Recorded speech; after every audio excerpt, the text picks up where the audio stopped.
Nous, juges du haut et secret tribunal, nous qui, lieutenants terrestres de Dieu, éclaireurs des armées ailées dont il peuple ses nuages, dépistons le crime, là où dans le creux des cœurs, blotti comme un serpent, il ne peut être atteint par le bras de l'humaine justice.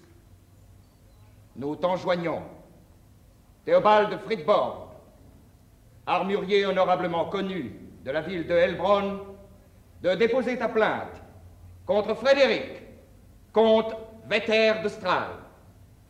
Il est là, venu à l'appel du héros de la Sainte Vême, et demande ce que tu lui veux.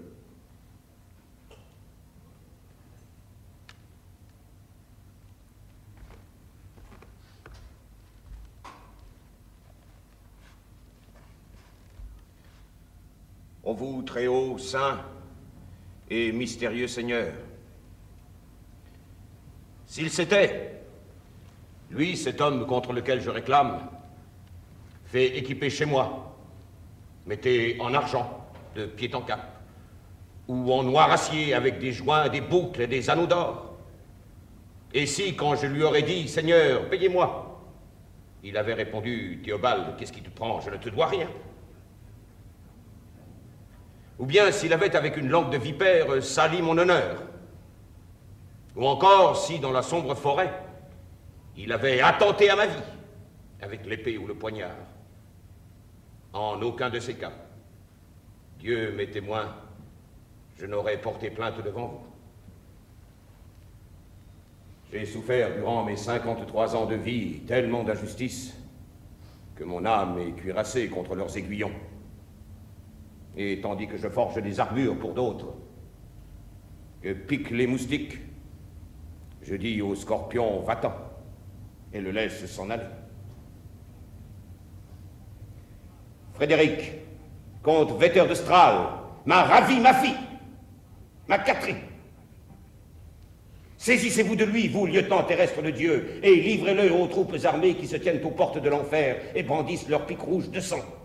Je l'accuse de sorcellerie, de magie noire, de connivence avec Satan. Maître Théobald de Heilbronn pèse bien ce que tu dis.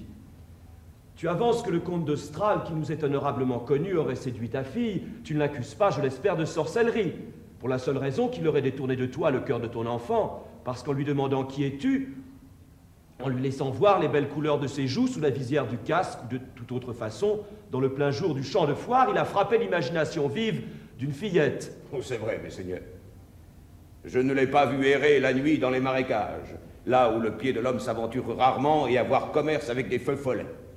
Je ne l'ai pas trouvé au sommet des montagnes, la baguette magique à la main, en train de mesurer le royaume invisible de l'air, ou dans les cavernes souterraines que nul rayon n'éclaire, faisant jaillir de la poussière des formules d'exorcisme. Satan et ses frères, avec leurs cornes, leurs griffes, leurs queues, tels qu'ils sont représentés à Heilbronn, au-dessus de l'autel. Je ne les ai pas vus à ses côtés. Pourtant, si vous voulez me laisser parler, je suis convaincu qu'au simple récit de ce qui s'est passé, vous vous lèverez de vos sièges et vous vous écrierez « Nous sommes 13 et le 14e est le diable !» Vous courez aux portes et vous joncherez la forêt qui entoure cette caverne 300 pas à la ronde de vos manteaux de taffetas et de vos chapeaux à plumes.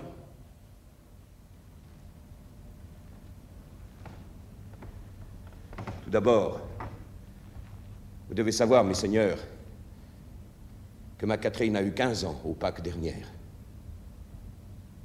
Elle est aussi saine de corps et d'âme qu'être humain pouvait l'être avant la chute. Une enfant exactement faite au goût de Dieu et dont la venue tardive vint embaumer le soir de ma vie. Vous ne pouvez imaginer un être plus tendre, plus pur, plus charmant, à moins de vous représenter les angelots aux yeux clairs, nichés dans les nuages, sous les mains et les pieds de Dieu.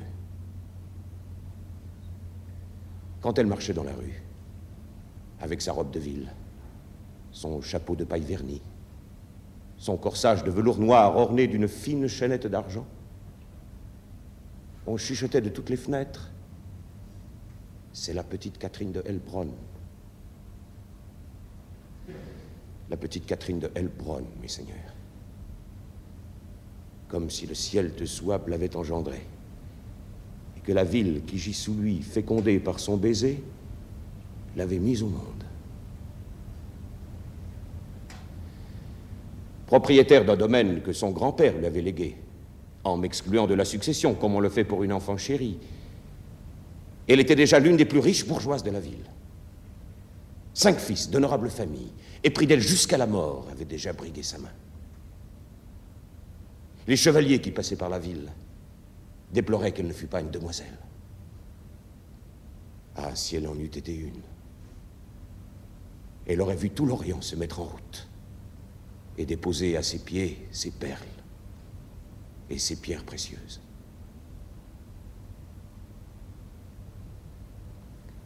Ainsi était-elle, mes seigneurs.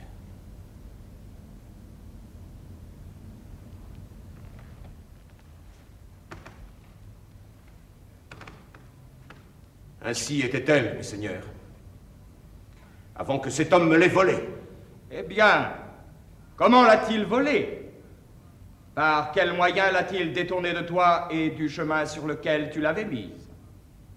Par quel moyen?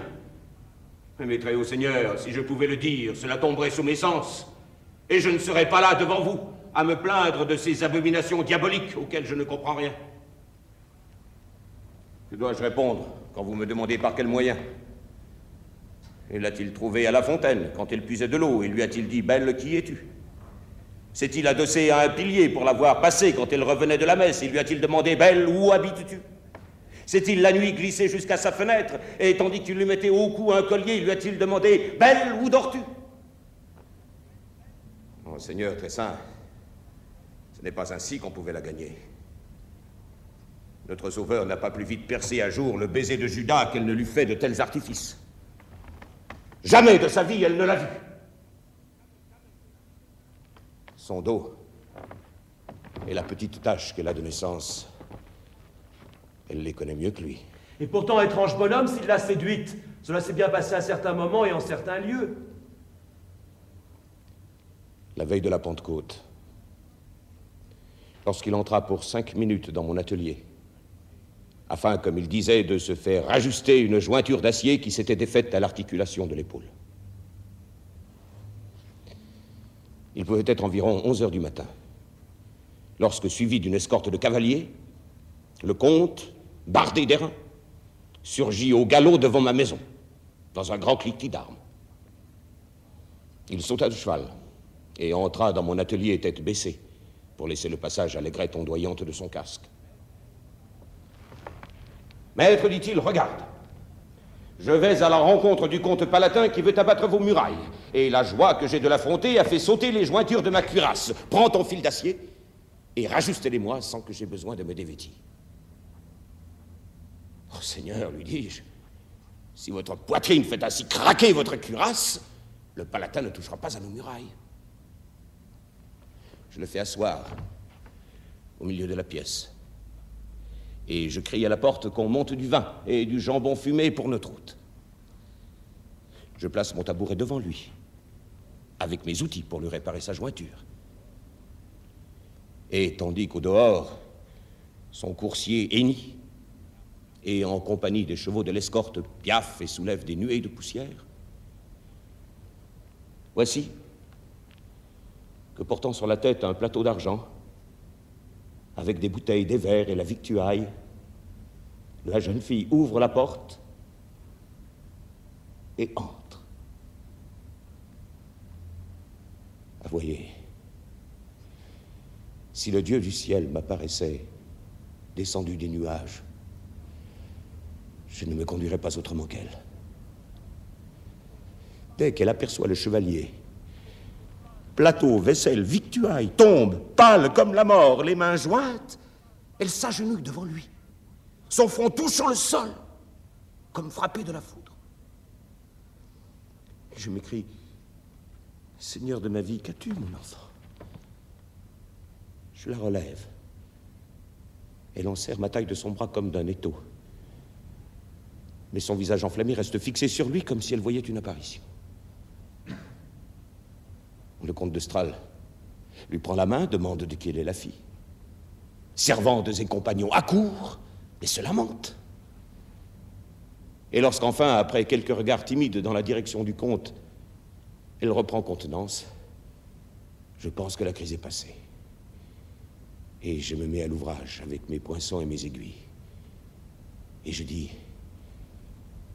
eh bien, sire chevalier, maintenant vous pouvez rencontrer le palatin, votre jointure est rajustée, votre cœur ne la fera plus sauter. Le comte se lève. Il regarde la jeune fille de la tête aux pieds, d'un air pensif, s'incline, la baise au front et dit « Le Seigneur te protège, te bénisse et t'accorde la paix. Amen. » Nous allons à la fenêtre pour le voir partir. Et alors, au moment même où il enfourche sa monture, la jeune fille se jette d'une hauteur de 30 pieds sur le pavé de la rue, les bras en l'air, comme une folle que la raison a quittée. Elle se brise les deux jambes. Ses deux jambes gracilent juste au-dessus de ses genoux d'ivoire. Et moi, pauvre fou qui voyait en elle le soutien de mes vieux jours, je dois la prendre sur mes épaules et l'emporter comme on emporte un mort dans sa tombe. Tandis que lui, là-bas, que Dieu le damne, sans même descendre de cheval, interpelle de loin la foule accourue et demande ce qui s'est passé. Et elle gît, dans l'ardeur de la fièvre, 6 interminables semaines, sur son lit, sans bouger. Aucun son ne sort de sa bouche. Même le délire qui ouvre tant de cœurs laisse le sien muet. Nul ne peut percer le secret qui est enfermé en lui. Et à peine s'est-elle rétablie qu'elle tâte le sol du pied. Nous, son baluchon, ouvre la porte et s'en va dans le soleil du matin. « Et où ?» demande la servante. « Chez le comte Vetter de Strahl, répond-elle. Et elle disparaît. Ça n'est pas possible. Elle disparaît. Elle laisse tout derrière elle, Famille, richesse, patrie. sans même te demander ta bénédiction. Elle disparaît, mes seigneurs. Elle me laisse, moi, et tout ce à quoi l'habitude, le devoir, la nature la liaient. Elle dépose un baiser sur mes yeux clos et disparaît. J'aurais préféré qu'elle me les eût fermés pour toujours. Et depuis ce temps, elle le suit partout où il va. Pareil à une fille à soldat, dans une soumission aveugle, guidée par l'éclat irrésistible de son visage qui lui emprisonne l'âme dans ses rayons. Les pieds nus, exposés aux blessures des cailloux, sa courte jupe flottant au vent, et n'ayant sur la tête que son fichu pour la protéger tantôt du soleil et tantôt de l'orage. Partout où, au gré de ses aventures, le pied de cet homme se porte, dans l'humidité des gouffres, l'aridité des déserts, l'obscurité des forêts, partout, elle le suit comme un chien qui a goûté à la sueur de son maître. Elle qui était habituée à dormir sur un molle oreiller et qui sentait le moindre petit nœud dans la trame de ses draps. La voici maintenant qui couche comme une servante dans les écuries. Et la nuit venue, s'écroule épuisée sur la paille jetée aux chevaux. Comte Vetter de Strahl, cela est-il fondé? C'est exact, mes seigneurs. Elle va dans la trace de mes pas. Quand je me retourne, j'aperçois 2 choses. Mon ombre et elle. Et comment expliquez-vous cette singulière conduite? Seigneurs inconnus de la verre, voulez-vous simplement croire en ma parole comme la Sainte Écriture le prescrit? Oui, c'est oui, non, c'est non. Bien. Sinon, je vais aller à Worms et prier l'empereur d'anoblir Théobald. Et en attendant, je lui jette son gant. Vous devez répondre à notre question. Comment justifiez-vous qu'elle dorme sous votre toit? Elle dont la place est dans la maison où elle est née et a été élevée. Il y a environ 12 semaines. Au cours d'un voyage qui me conduisait à Strasbourg, je sommeillais, sous la chaleur de midi, à l'ombre d'un rocher. Pas même en rêve, je ne pensais à la jeune fille qui s'était jetée par la fenêtre à Heilbronn.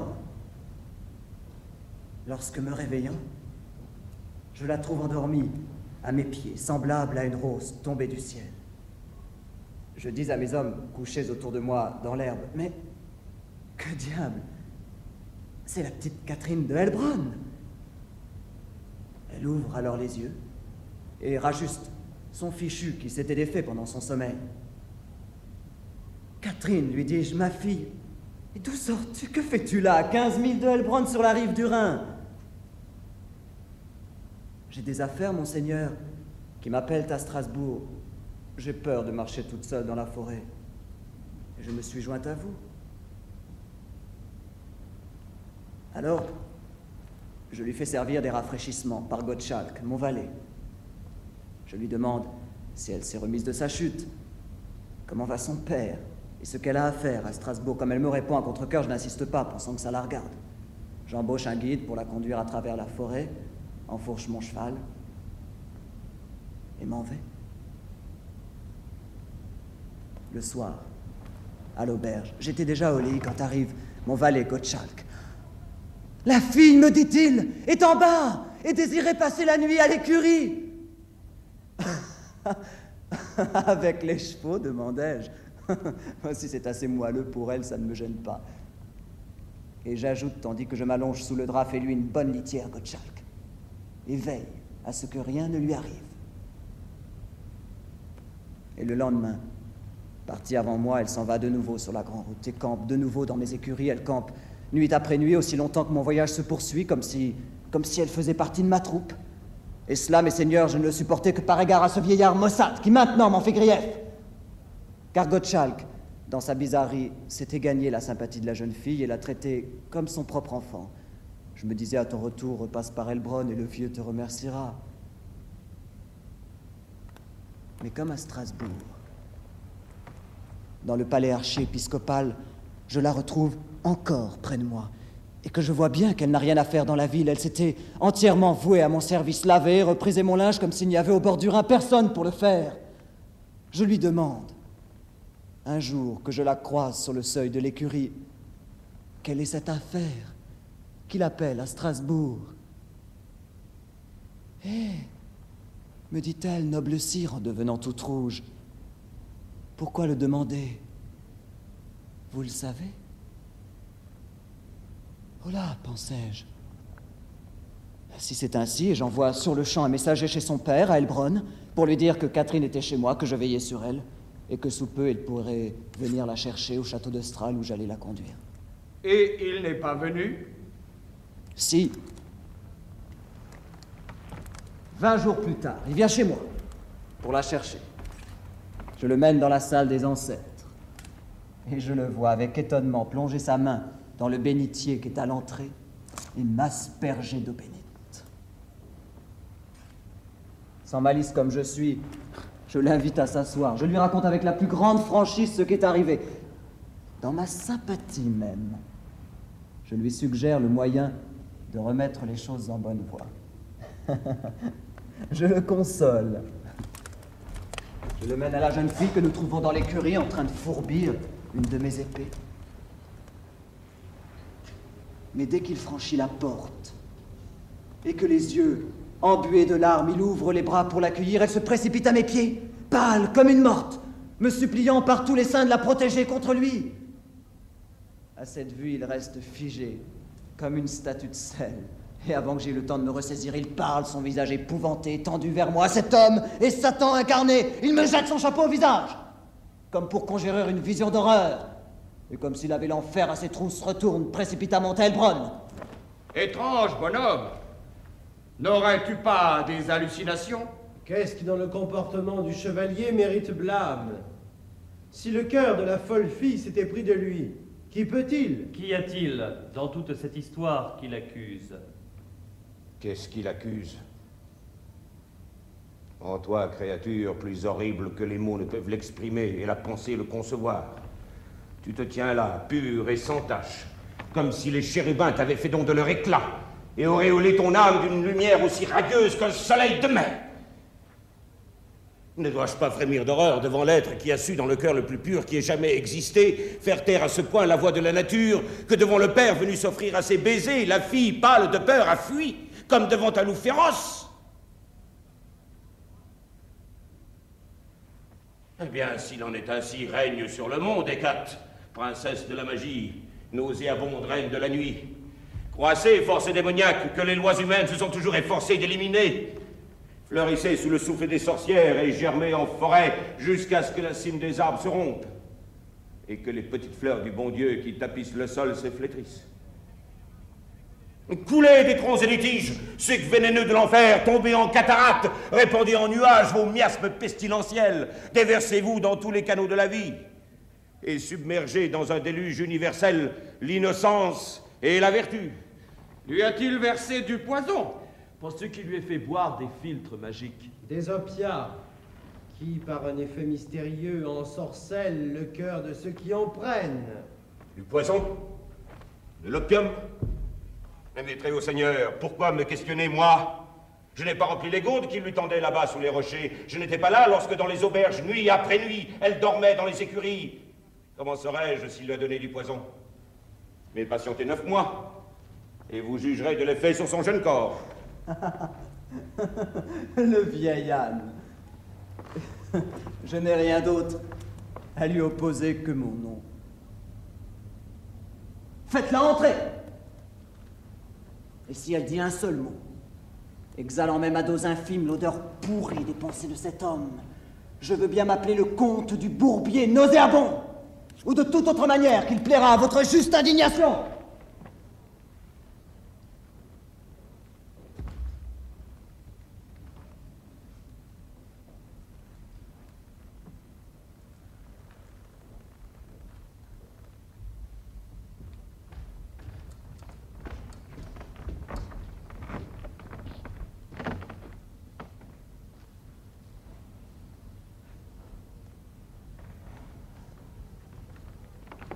Oh mon très haut Seigneur, Mais que veux-tu? on m'a appelé chez mon juge. Ton juge, ce n'est pas moi. Lève-toi, il siège là-bas. Moi, je me tiens ici accusé, comme toi. Mon Seigneur, railles-tu? Non pas. Que penches-tu ton visage dans la poussière? Magicien je suis, je l'avoue. Ta jeune âme de tout lien je dénoue et je lui rends liberté entière. Jeune fille, je vous prie, la barre se trouve ici. Là, tes juges sont assis. Vous tentez de m'éprouver.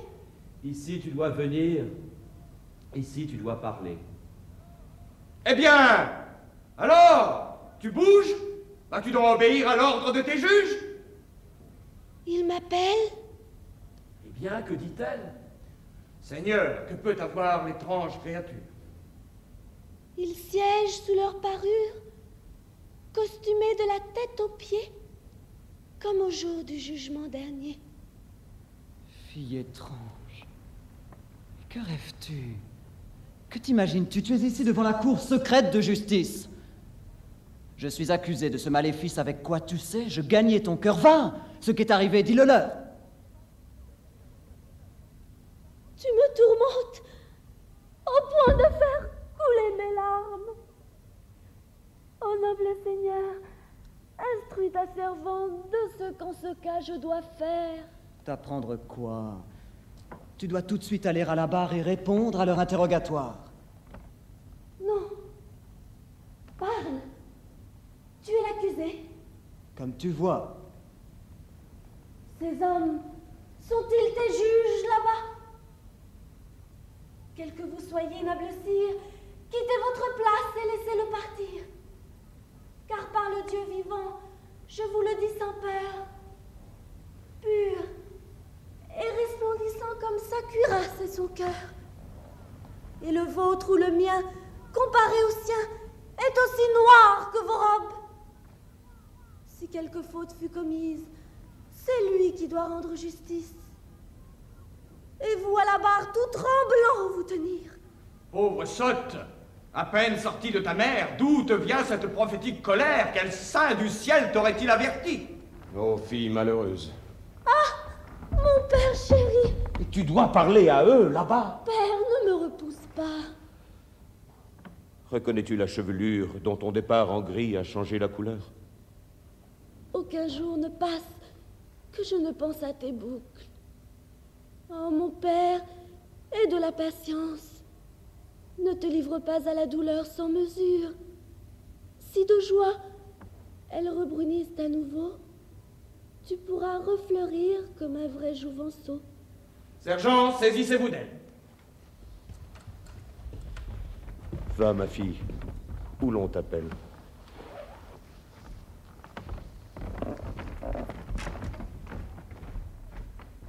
Seigneur, que me voulez-vous? Vit-on jamais être aussi fou? Tu dois ici fournir réponses courtes et denses à toutes mes questions, car notre conscience seule nous a donné le droit de te juger. Et c'est au châtiment, si tu fus criminel, que pourra le sentir ta jeune âme rebelle. Parlez, noble Seigneur, que voulez-vous savoir? Pourquoi, quand Frédéric, comte de Strahle, parut chez ton père, à ses pieds, Catherine, t'es-tu, ainsi que nous faisons devant Dieu seul, jeté? Et pourquoi sautas-tu lorsqu'il s'en fut allé par la fenêtre, comme folle dans la rue? Et puis, le suivis-tu, jambes à peine guéries, d'ici, de là, parmi le brouillard et la nuit, partout le menait le pas de sa monture?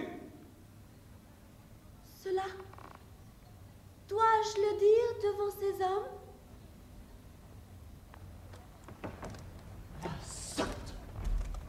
L'ensorceler, la folle, pourquoi m'interroger, moi? Ne lui suffit-il donc pas l'ordre que ces hommes donnèrent d'exposer simplement l'affaire? Prends-moi, oh mon Seigneur, ma vie si j'ai péché. Ce qui, dans l'empire silencieux du cœur, s'est passé, et que Dieu ne punit pas. Nul n'a besoin de le savoir. Et je nomme cruel celui qui me pose la question. Mais si toi tu le veux, mon Seigneur, parle donc, car mon âme pour toi, tout entière est ouverte. Avez-vous jamais vu chose pire sur terre? Vous ne m'imputez pas, ô Seigneur, je l'espère, la folle déraison de cette fille. Qu'elle soit victime à coup sûr d'un mirage, c'est clair, même si comme moi vous ne savez lequel. Permettez-moi de lui poser quelques questions. Et vous découvrirez sans doute, à leur tournure, si mon âme est coupable ou non. Bien. Essayez-le donc, comte. Interrogez-la. La plus secrète de tes pensées. Catherine, comprends-moi bien. Qui sommeille en ton cœur, dans un coin, veux-tu me la donner? Mon cœur tout entier, si tu veux bien, mon Seigneur. Ainsi, tu seras sûr de ce qui habite à l'intérieur.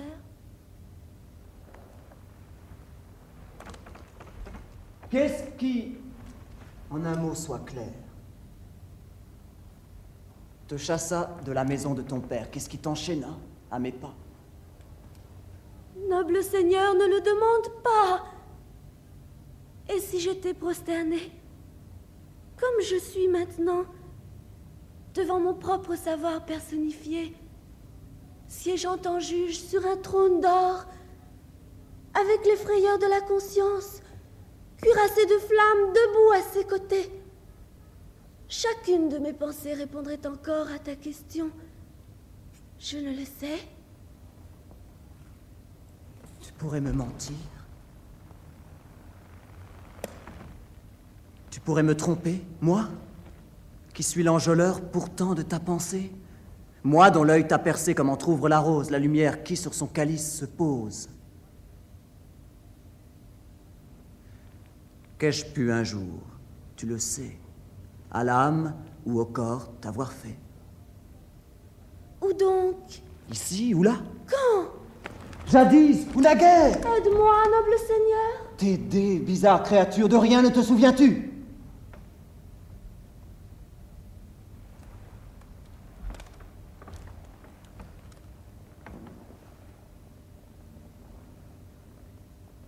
quel est de tous les lieux où tu m'as vu, le plus présent en ton esprit? Le plus présent en moi, c'est le Rhin. Eh bien, qu'y est-il arrivé sur la rive, au pied des rochers où, sous la chaleur de midi, ensemble avons reposé? Te souvient-il de ce qui s'est passé? Non, mon très haut Seigneur. Non? Tu es sûr? Non.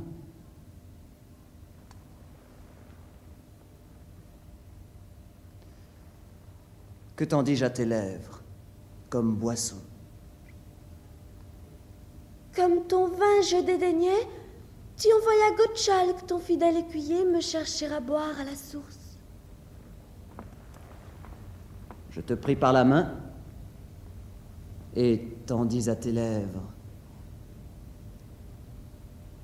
Pourquoi hésites-tu? Quand? Eh bien, ce jour-là. Non, mon très haut Seigneur. Pourtant, un autre jour. À Strasbourg? Ou avant. Tu ne m'as par la main prise une seule fois. Catherine. À Heilbronn, ah oui. Pardonne-moi. Quand? Lorsque Père avait réparé ton armure? Et jamais plus?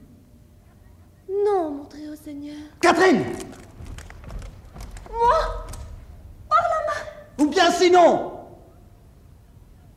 À Strasbourg, une fois, je crois, par le menton. Quand? Lorsque sur le seuil j'étais assise et je pleurais, et je ne répondais pas à ce que tu me demandais. Pourquoi ne parlais-tu pas? J'avais honte. Honte. Très bien. À ma requête, le rouge au front était monté. Quelle requête, donc, avais-je présentée? Mon père, en Souabe là-bas, me disais-tu, se tourmentait pour moi. Et tu me demandais si sur des chevaux que tu m'enverrais, je ne désirais pas retourner à Heilbronn. Là n'est pas la question. Mais dans quel autre lieu t'avais-je rencontré, jeté dans l'écurie quelquefois, visité? Non, mon très haut Seigneur. Tu dis non? Dans l'écurie, tu ne m'as jamais visité. Et tu m'as encore moins, noble Seigneur, touché. Comment jamais? Non, mon très haut Seigneur. Catherine! Jamais, très vénéré Seigneur, je te le dis, jamais. Par ma foi, voyez-la, la menteuse effrontée! Je renonce au salut, à la félicité, si toi tu m'as jamais... Blasphème! Elle parjure! Mais crois la pauvre créature qu'à son jeune sang Dieu pardonnera. Qu'est-il donc arrivé? À 5 jours de là, dans ma propre écurie, alors qu'il faisait sombre, quand je priais Gottschalk de s'éloigner dans l'ombre. Adieu, Jésus. Je n'y avais songé. Dans l'écurie astrale, oui, tu m'as visité. Eh bien donc nous y sommes. Et elle a renoncé au salut de son âme. Dans l'écurie astrale, oui, je l'ai visitée. Cet enfant, trop fort, vous la tourmentez. Bien, ma fille. Laisse-moi. Laisse-moi. Je n'appelle pas ça agir en être humain. Et bref, dans l'écurie, il ne se passe rien. Par Dieu Seigneur, si c'est là votre conviction, je vous suis. Ordonnez et nous nous séparons. Vous devez questionner l'enfant, c'est notre avis. Mais ne pas l'écraser d'un barbare mépris, même si la nature d'un tel pouvoir vous a rendu capable de s'en servir, comme vous faites, est 1000 fois plus haïssable que l'artifice d'enfer qu'on vous impute. Seigneur, ce que j'ai fait n'a d'autre but que de la relever en triomphe devant vous. Je réponds d'elle. Si vous croyez qu'elle est innocente, comme elle est, messire, alors permettez qu'elle se retire. Il semble que vous ayez maintes raisons de le souhaiter. Des raisons décisives, en effet, car vous ne voulez pas lui infliger, j'espère, la torture de votre arrogance sévère. Nous souhaitons d'entendre encore une autre fois ce qui, dans votre écurie astrale, arriva. Vous le voulez vraiment? Oui. Agenouille-toi! Vous êtes impudent! Comte Vetter de Strahd! C'est bon. À moi seul, désormais, tu répondras. Permettez, c'est nous qui... Toi, tu ne bouges pas. Personne ici n'a droit de te juger que celui à qui ton âme librement s'est donnée. Comte, nous trouverons le moyen... Je dis non! Que le diable m'emporte si vous lui faites violence. Que voulez-vous savoir, Seigneur? Quelle arrogance! Garde! Amis, laissez. N'oubliez qui il est. Mais il n'a pas, si même à raison on l'accuse.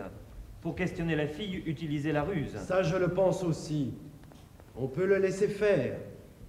Demandez-lui ce qui la semaine dernière s'est passé dans l'étable alors qu'il faisait sombre. Vous priâtes Gottschalk de s'éloigner dans l'ombre.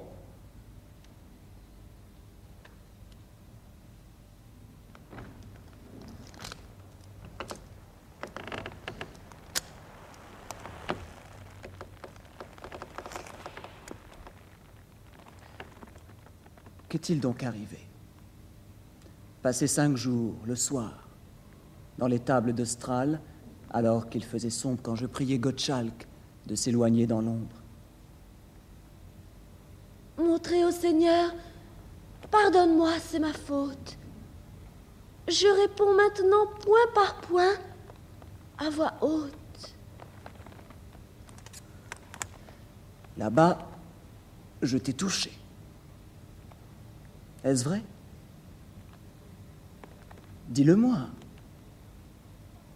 Oui, mon très haut Seigneur. Eh bien, raconte. Quoi, très vénéré Seigneur? Ce que je veux savoir. Ce que tu veux savoir. Parle! Que dis-tu? Je t'ai prise, puis dans mes bras je t'ai tenue. Je t'embrassais. C'est vrai. Non, mon très haut Seigneur, tu me chassas d'un coup de pied, tu le sais bien. D'un coup de pied? Ça, je ne le ferai même pas à un chien. Et pour quelle raison? Que m'avais-tu donc fait? Parce que voyant mon père qui venait me chercher à cheval ici, j'ai tourné le dos terrifié. Et pour me protéger de lui, suppliante, je tombais à tes pieds. Et je t'aurais alors de mon pied repoussé. Oui, mon très haut Seigneur. Mais je plaisantais. C'était une farce que devant ton père je jouais. Et tu restas comme avant au château de Strahll. Non, mon très haut Seigneur. Ah, où sinon? Dis-le-moi.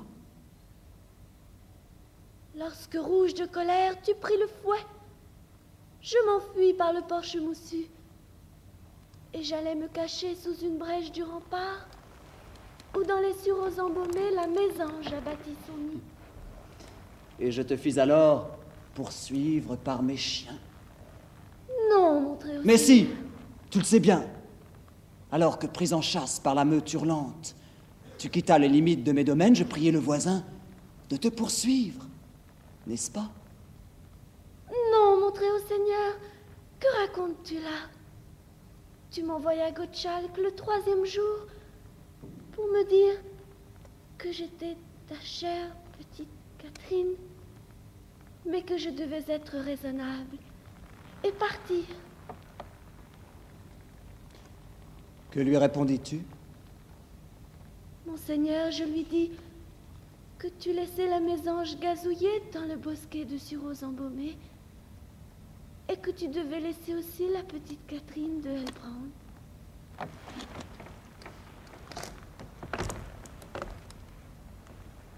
Eh bien, emmenez-la, Seigneur de la Vême. Faites d'elle et de moi ce que vous voulez. Le vieux rêveur ne connaît rien aux sortilèges ordinaires de la nature. Si votre jugement est prêt comme le mien, Seigneur, je passe au vote et récolte les voix.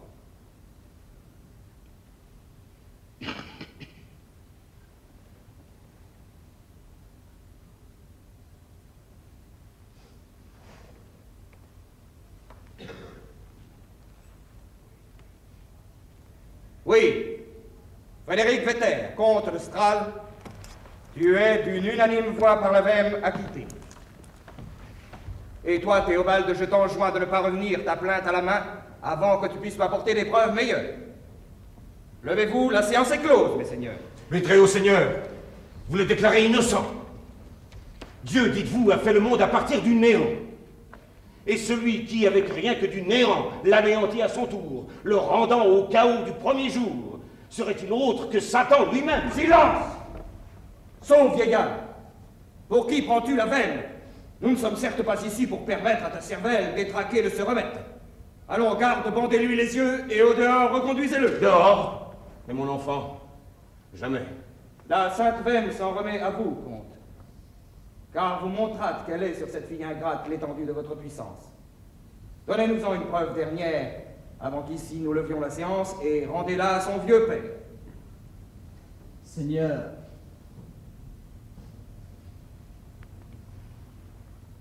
je ferai tout ce que je pourrais faire. Ma fille, écoute-moi. Monseigneur, M'aimes-tu? oui, de tout mon cœur. Veux-tu donc, pour l'amour de moi, Parle, mon doux Seigneur, je fais ce que tu veux. cesse de me poursuivre et rentre chez ton père? Veux-tu faire cela? Oui, puisque j'ai promis.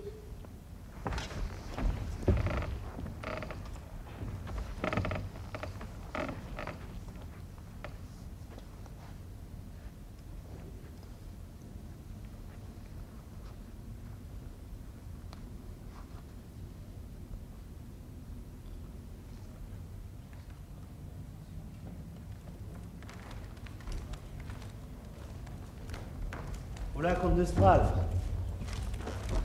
Un messager de votre mère. Un messager? À toute bride, à bout de souffle. Par mon âme, si votre château eût été un arc et lui une flèche, il ne fût pas allé plus vite. Flamberg! Qu'apportes-tu? La guerre. Par la bouche du héros, la comtesse, votre mère, vient d'en recevoir la déclaration toute chaude. De la part de qui? Certes pas du burgrave avec qui je viens de conclure la paix. Du Ringrave, le sire de Stein, qui a son fief au cœur des vignobles du Neckar. Du Ringrave. Que-je affaire avec le Ringrave? Et qu'aviez-vous à faire avec le burgrave? Et que voulait tel ou tel autre avant que vous n'eussiez affaire avec le burgrave? Si vous n'écrasez pas du pied le vilain petit feu grégeois qui provoque cette guerre, vous allez voir flamber toute la montagne Souabe et les Alpes par-dessus le marché. Ce n'est pas possible. Cunégonde. Le Ringrave exige au nom de Cunégonde de Turnec la restitution de votre fief de Stauffen, ces 3 petites villes et ces 17 hameaux vendus par son ancêtre Pierre à votre ancêtre Otto, exactement comme l'avait fait auparavant le burgrave, et en son nom ses cousins, les chevaliers de Turnec. La mégère! C'est le 3e chevalier d'Empire qu'elle me jette à la gorge comme un chien pour m'arracher mon domaine. Et je finis par croire que tout le Saint-Empire vient manger dans la main de cette femme. Et que prétend le Ringrave que la vente n'était pas valable? Oui. Et il invoque les lois Souabe. Devoir et conscience reviennent dans sa bouche tous les 3 mots. Et il prétend que ses intentions sont purement de faire rendre son droit à la demoiselle. Mais les joues roses de la dame, il les garde pour lui. Il n'en a rien dit. Qu'elle attrape la lèpre. Sa beauté maudite est la raison profonde de cette guerre contre moi, et aussi longtemps que je ne peux empoisonner la neige de Mars avec laquelle elle se lave. Les seigneurs de la contrée ne me laisseront aucun répit.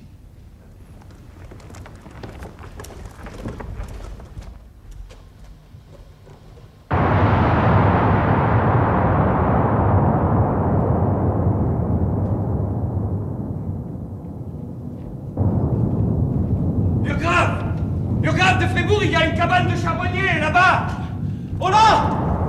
Oh là! Ne pose pas de questions quand Carré ouvre!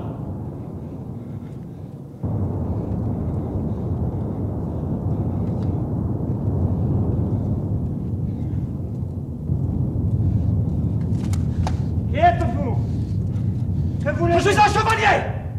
Et cette dame, à demi morte, que l'on porte du pied à la tête enveloppée dans un manteau, c'est... Écarte la lumière! Je vais vous éclairer, canaille! Qui êtes-vous? Des chevaliers rustres! Je te l'ai déjà dit! Des chevaliers en voyage que l'orage a surpris, mon brave! Des croisés qui reviennent du Jérusalem! Et cette dame, c'est...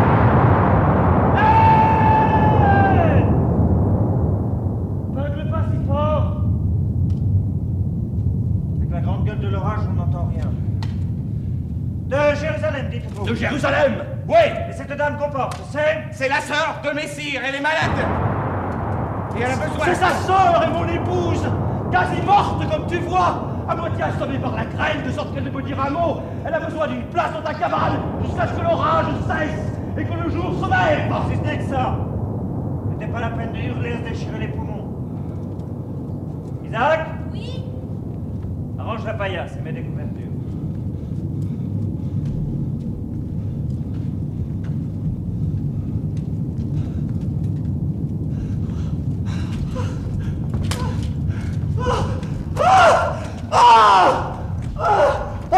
Oh, eh bien, Georges, je peux entonner un chant de joie. Oh, nous la tenons, cette Cunégonde de Turnec. Oh, je donnerai toutes les félicités du ciel pour la joie que je vais éprouver quand le jour se lèvera. Oh, tu aurais dû la voir quand elle arriva sur son cheval, pareille à une princesse de légende, escortée de ses chevaliers comme un soleil de ses planètes. Thalestris, la reine des Amazones, quand elle descendit du Caucase pour prier à Alexandre de lui donner un baiser, n'était pas plus attirante, ni plus divine. Comment t'es-tu emparé d'elle? C'était au château de Stein, pendant la fête que le Rhingrave donnait en son honneur. À peine ces chevaliers l'avaient-ils quitté, que j'envoyais dans la poussière son cousin Isidore qui l'accompagnait, et hop, à cheval, avec elle, jusqu'ici. Mais que vas-tu lui faire? Mon cher, ce sera du miel pour ce cœur que la soif de vengeance a rendu sec comme du bois. Pourquoi cette statue creuse continuerait-elle à parader sur un piédestal pareil à une déesse de l'Olympe, dépeuplant les nefs de nos églises? Jette-la au décombre, de préférence, la tête en bas, pour qu'on voit bien qu'aucun dieu n'habite en elle. Mais qu'est-ce qui t'emplit contre elle d'une haine si féroce? Oh, Georges, l'homme peut jeter à l'eau tout ce qu'il possède, sauf son cœur. Je l'aimais. Et elle n'en était pas digne, je l'aimais, et je fus dédaigné. Et elle n'était pas digne de mon amour. Je vais te dire, mais je blêmis quand j'y pense, si le diable manque un jour d'idée, qu'il interroge un coq qui a tourné sans succès autour d'une poule, et puis voit qu'elle est rongée de gale. J'espère que ta vengeance restera chevaleresque. Bien sûr, Dieu me garde. Je ne la confierai pas à mes valets. Je ramènerai la demoiselle au château de Stein, chez le Rhingrave. Et là, je ne ferai rien d'autre que de lui laver la figure. Ce sera ma seule vengeance. Lui laver la figure? Oui, et rassembler le peuple. Et alors? Alors je veux un peu philosopher sur elle. J'énoncerai une proposition métaphysique à la manière de Platon, et ensuite je la commenterai de façon burlesque, comme a fait Diogène. L'homme est d'après Platon un animal à deux pattes sans plumes. Tu sais comment Diogène a démontré cela? Il a plumé un coq et il l'a jeté dans la foule. Et qui vient là-bas? Voilà. Vincent, fait-on entrer? C'est une nuit à demander asile aux loups dans leur tanière. Permettez, Seigneur, qui que vous soyez, Vous ne pouvez pas entrer ici. Pas entrer, pourquoi? parce qu'il n'y a pas de place, ni pour vous ni pour nous. Ma femme y est gravement malade, occupant la seule place libre. Vous n'allez pas l'en chasser. Non, par ma foi, et je souhaite qu'elle se rétablisse le plus vite possible.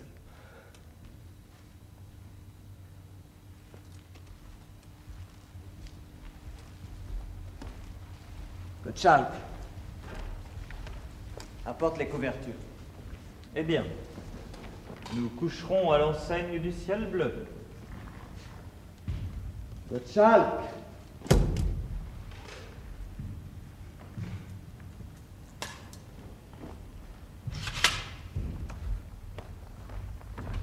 Drôle d'auberge là-dedans. Le gamin me dit qu'il y a un homme en armes qui garde une femme ligotée et bâillonnée comme un veau qu'on mène à l'abattoir. Garçon, d'où sais-tu cela? Approche. Ciel. Chut. Vous dis-je, j'étais couchée sur la paille lorsqu'ils l'ont apportée en disant qu'elle était malade. J'ai tourné la lampe vers elle et j'ai vu qu'elle se portait bien et avait les joues roses. Elle gémissait, elle me pressait la main, elle me jetait des regards, comme un chien attaché. Ça voulait dire, détache-moi mon enfant, détache-moi. C'était comme si j'entendais avec les yeux et comprenais avec les doigts. Et alors, qu'attends-tu? Voulez-vous me protéger? Foi de chevalier, sois sans crainte, nous te suivons. Non, restez, surveillez les autres, mon père m'aidera.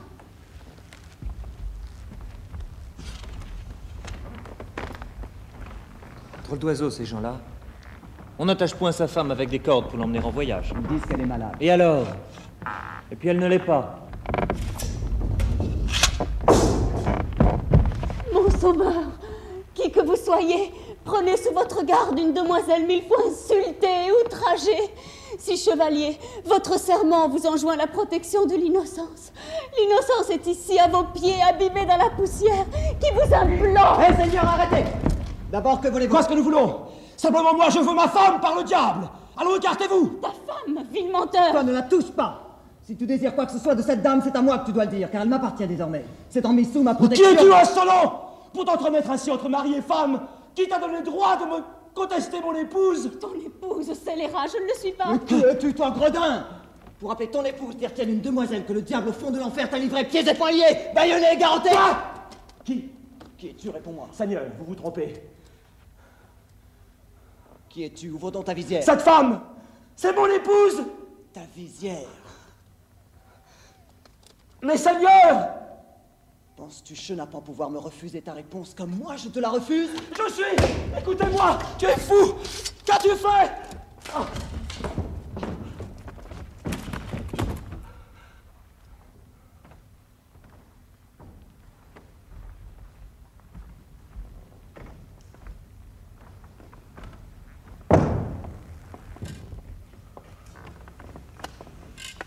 Burgrave de Fribourg.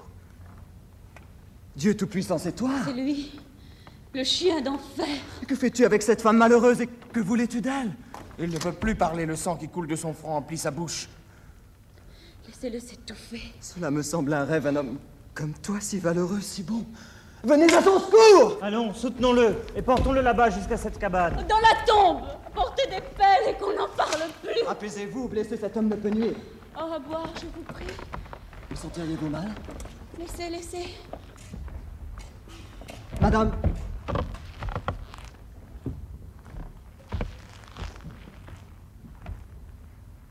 C'est passé. La lumière revient maintenant dans mes yeux. Mon généreux sauveur. Oh, mon libérateur, comment vous expliquer? Ah, quel épouvantable et monstrueux forfait se tramait contre moi. Si je pense à ce qui sans vous déjà peut-être allait m'arriver, mes cheveux se dressent et dans mes membres, tout mon sang se glace. parlez. Que vous arrive-t-il? Qui êtes-vous?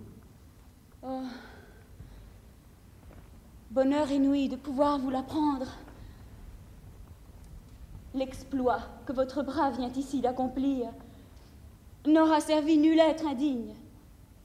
Cunégonde baronne de Turnec est mon nom, sachez-le. Vous êtes... Ce n'est pas possible, Cunégonde, baronne de Turnec? Oui, cela vous étonne. Eh bien, de ce malheur, vous tombez dans un pire, car je suis Frédéric, comte Véter de Stral. Quoi? C'est là votre nom? Le nom de mon sauveur? Et Frédéric de Stral, madame, je regrette que je ne puisse vous nommer un de meilleurs. Dieu du ciel, mais qu'as-tu à éprouver mon cœur? Soit. Mais le sentiment qui embrase mon âme ne doit pas pour autant être le moins troublé. Je ne veux désormais ne plus rien regarder qu'innocence, honneur, vie, salut, protection contre le loup cruel qui gisait à mes pieds. Approche, mon trésor, mon doux enfant chéri. Toi qui m'as délivré, prends cet anneau de moi. C'est tout pour le moment ce que je puis donner. Un jour, plus dignement, je récompenserai, jeune héros, le bras qui délia mes liens, qui me garda de la honte et m'entr'ouvrit le ciel. Mon souverain, jeune homme vôtre, tout ce qui était mien, parlez, qu'avez-vous décidé? Je suis en votre main. Que doit-il m'arriver? Faut-il que dans votre domaine je vous suive? Demoiselle, ce n'est pas loin. Prenez un cheval et vous pourrez fort bien passer la nuit chez la comtesse, ma mère. Pardonnez les circonstances dans lesquelles... Non, non, je vous en prie. Ne m'humiliez pas. Dans votre prison, je suis prête à aller sans une plainte. Dans ma prison? Soyez convaincus.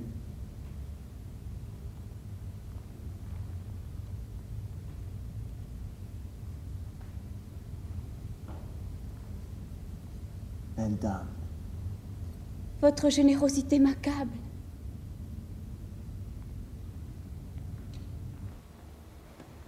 Ces boucles-là, ma Rosalie, me semblent un peu trop coquettes.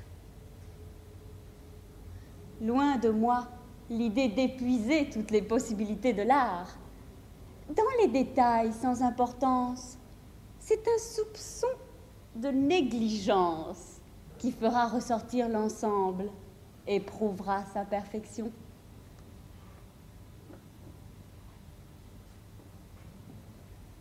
Vois cette pierre qui fixe un faisceau de plumes. Comme elle me sied, n'est-ce pas? Elle me baigne de ses rayons. Et pourtant, je vais la couvrir de mes cheveux. Ainsi, n'en croira-t-on que mieux qu'elle tire de moi sa lumière? Elle, sans doute la voit-on moins, mais l'être pensant qui la cacha davantage. Oui, peut-être avez-vous raison, mais je ne sache pas que la pensée vous occupe plus que le front sur lequel vous m'ordonnâtes de la fixer. Là, tu te trompes, ma Rosalie. L'art que tu exerces à ma toilette est plus qu'un simple assemblage de formes et de couleurs. La chose invisible qui m'est associée et qui s'appelle l'âme, j'aimerais la faire apparaître aux yeux de tous, même d'un mort. Je ne prise rien assez peu en moi pour le juger vide de signification. Un bandeau qui pend, un voile défait, un bouquet, tout ce que tu veux, une parure, une robe, retroussée ou non. Ce sont là des traits qui parlent et qui, accumulés, livrent l'image d'un état d'âme.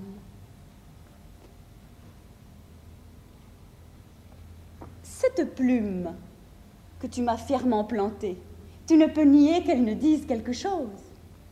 Pour le but que je recherche aujourd'hui, je la baisse. Et ce qu'elle dira sera tout différent. Si le rein grave me visite, il est bon que tu libères mon front. Si le comte Vétère est celui que j'attends, je laisse pendre mes cheveux. J'exprime ainsi ce que je suis et lui apprends à le ressentir comme il doit. Très noble dame, le comte m'envoie pour savoir si vous ne manquez de rien. Non, de rien. Quand vient-il? Il ne va pas tarder.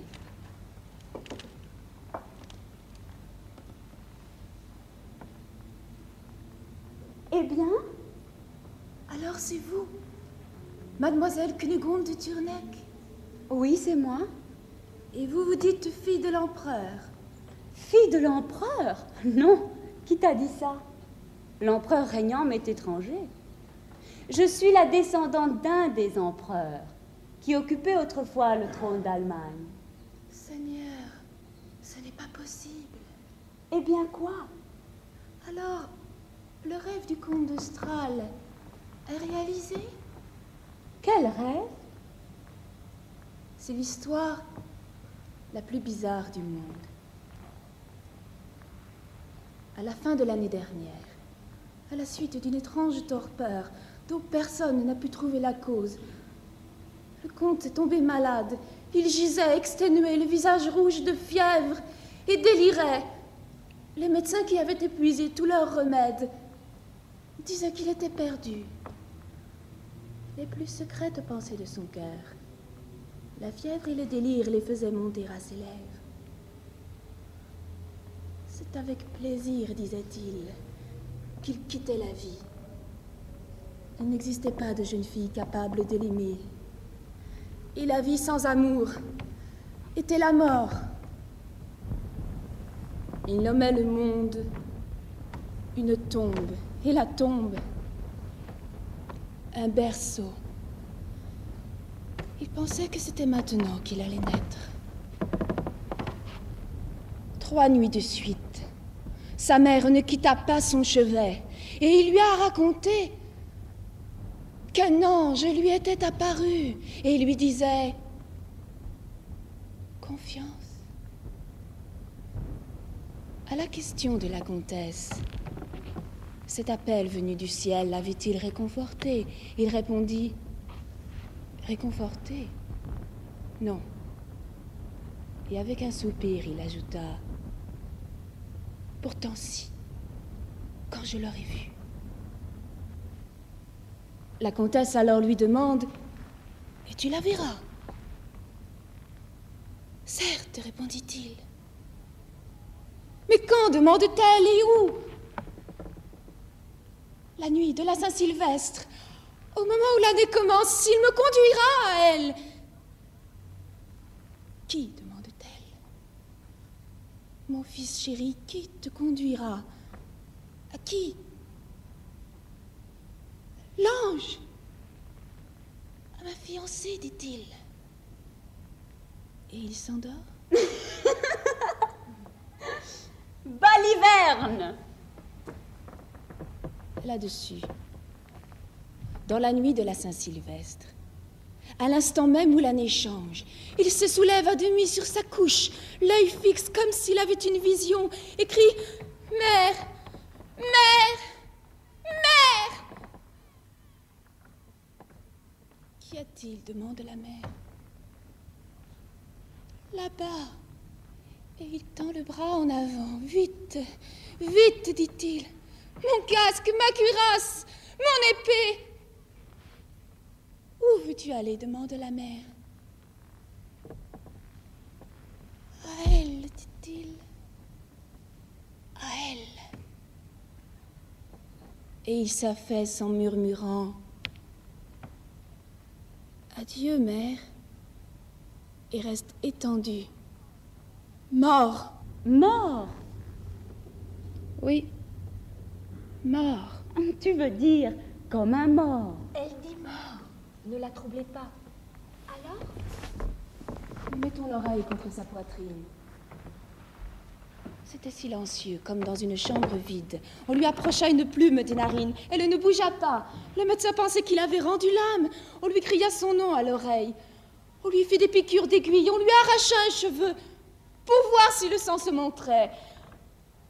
En vain. Rien ne bougeait. Il était comme mort. Et alors?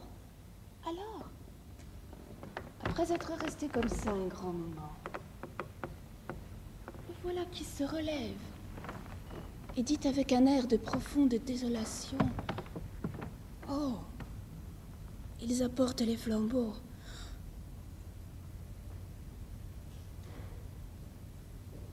Elle a de nouveau disparu. Et il se tourne contre le mur, comme s'il voulait se préserver de l'éclat des lumières.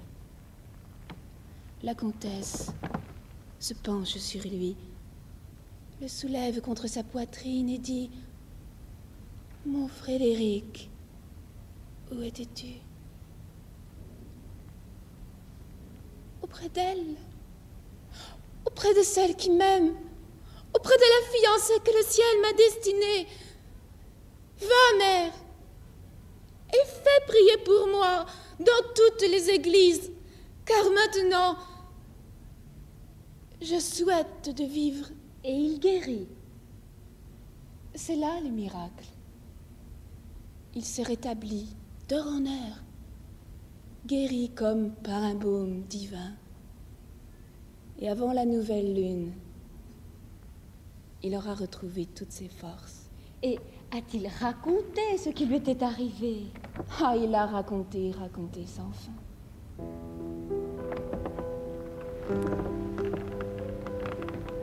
Quand l'ange l'avait conduit par la main à travers la nuit,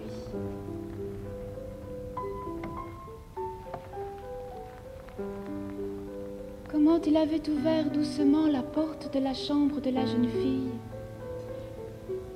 et illuminant de son éclat les murs de la pièce, était entré chez elle. Comment la gracieuse enfant dormait là, dans sa petite chemise de nuit.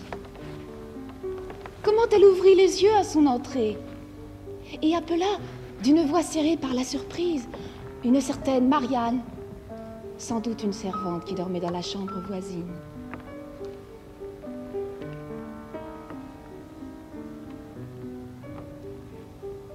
Comment alors, le visage empourpré de joie, elle était descendue du lit.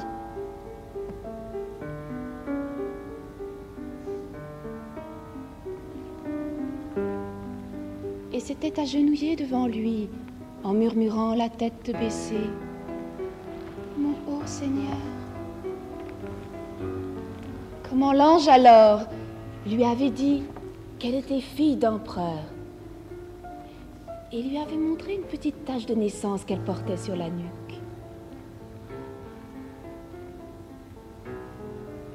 Comment lui-même, saisi d'un ravissement infini, l'avait prise par le menton pour contempler son visage. Et comment la sotte Marianne était entrée avec une lampe. Alors, toute la vision s'était évanouie. Et tu crois que cette fille d'empereur, c'est moi? Qui d'autre serait-ce?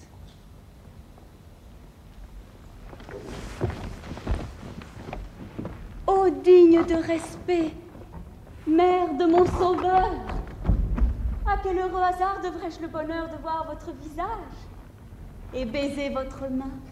Demoiselle, n'accablez pas ma modestie. Je viens tout simplement baiser votre beau front et voir comment vous vous sentez en ma demeure. Oh, très bien. Je trouve ici tout ce dont j'ai besoin et je n'ai mérité rien de votre faveur. Vous prenez soin de moi comme de votre fille. Si quelque chose encore peut troubler mon repos, c'est le seul sentiment de mon indignité. Mais il aura suffi d'un tout petit instant pour apaiser notre querelle dans mon cœur. Comment va votre main gauche, comte de Stral? Ma main? Mademoiselle, avoir à vous répondre me donne plus de mal que n'a fait la blessure. Ma main a dû heurter la selle par mégarde lorsque je vous aidais à sauter de cheval. Non. J'avais remarqué, avant d'être au château, que votre sang coulait déjà en gouttes claires. La main même, voyez, l'a oublié déjà. Et si c'était Fribourg que j'avais au combat payé pour vous sauver de ces gouttes de sang, bien vil serait le prix qu'il vous aurait vendu. Vous avez cette idée de leur valeur? Pas moi. Mais ne voulez-vous pas, madame, vous asseoir?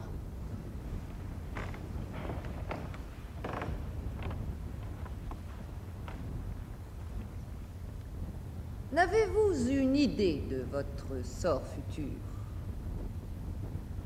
Ne pesez-vous l'état dans lequel le destin vous a précipité?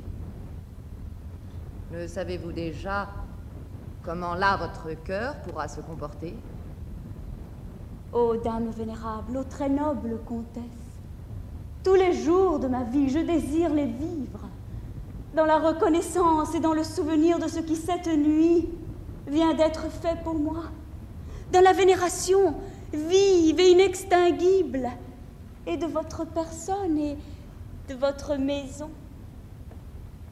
Si cela m'est permis, jusqu'à mon dernier souffle, au château de Turnec, auprès de tous les miens. Et quand voudriez-vous donc rejoindre les vôtres? Je souhaite partir, car mes tantes m'attendent. Demain, si c'est possible, ou du moins ces jours-ci. Mais avez-vous songé à ceux qui s'y opposent? Noble dame, plus rien. Si vous daignez permettre que je m'explique devant vous, à cœur ouvert, prenez cela de moi, comte Véter de Strahll. Mademoiselle, puis-je savoir ce que c'est? Ce sont des documents concernant le litige au sujet de notre seigneurie de Stauffen, sur lesquels je fondais ma revendication. Baronne, c'est un affront. Si ce dossier, vous le croyez fond d'un droit, je veux le céder même s'il s'agissait de mon dernier abri. Prenez, comte de Strahll. Ces documents sont équivoques. Le droit de rachat qu'ils concèdent est depuis longtemps périmé. Et mon droit serait-il clair comme le soleil? Je ne voudrais jamais en user contre vous. Non. C'est avec plaisir que j'accepte la paix, si c'est là le cadeau que vous voulez me faire.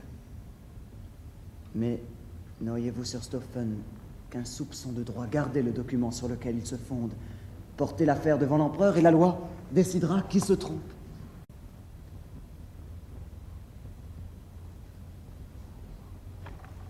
Délivrez-moi, très noble dame, de ces importuns documents qui me brûlent les mains et en tout point répugnent aux sentiments dont je suis embrasée, qui d'ailleurs, dans le vaste monde, vivrai-je 90 ans, ne pourront jamais me servir. Votre reconnaissance, ma chère demoiselle, vous conduit trop loin. Le bien qui est celui de la famille entière, vous n'avez pas le droit de soudain l'aliéner au gré de l'impulsion qui vous aura saisi.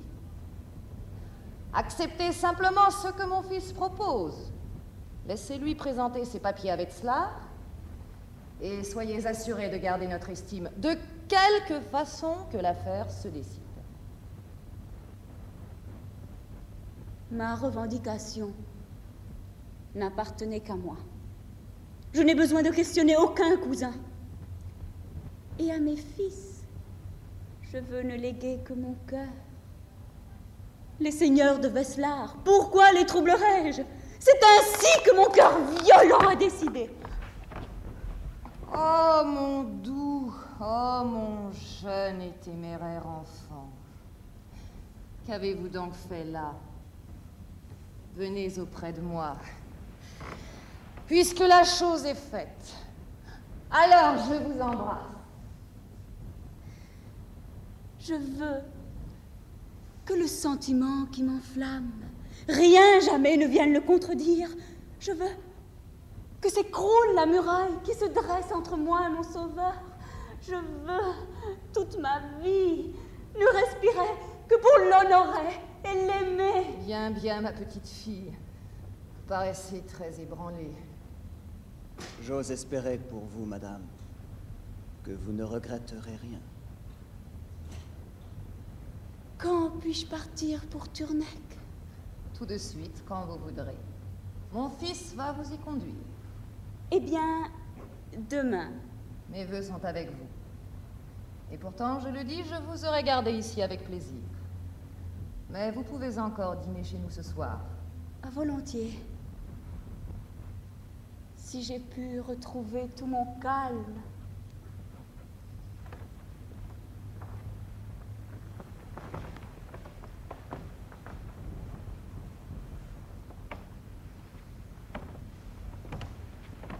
Aussi vrai que je suis un homme, je veux l'avoir pour femme. Tiens, tiens. Tu veux que j'en choisisse une? Pourquoi pas celle-là?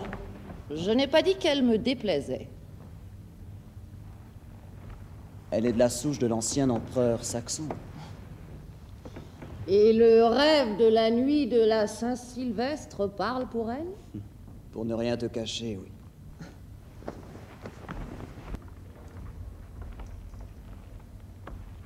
Père, sommes-nous arrivés? Presque. Le monastère où nous devons faire halte ce soir est là, derrière les arbres. Je me sens lasse.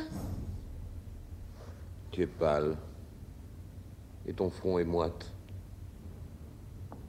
Jusqu'ici, tu étais si alerte.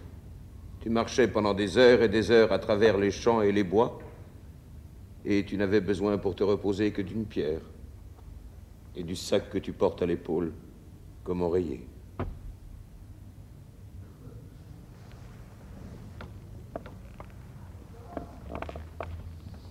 Et aujourd'hui, tu es si épuisé que les lits les plus moelleux de l'impératrice ne suffiraient pas à te remettre sur tes jambes.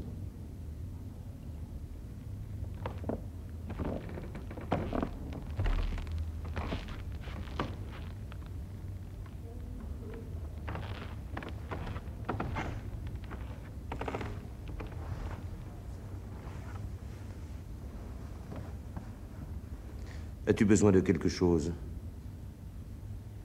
Que j'aille te chercher de l'eau? Ou un fruit?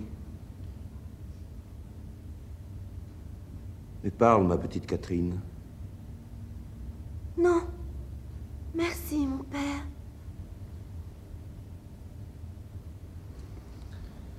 Et tu n'as besoin de rien, sinon que j'en finisse avec toi.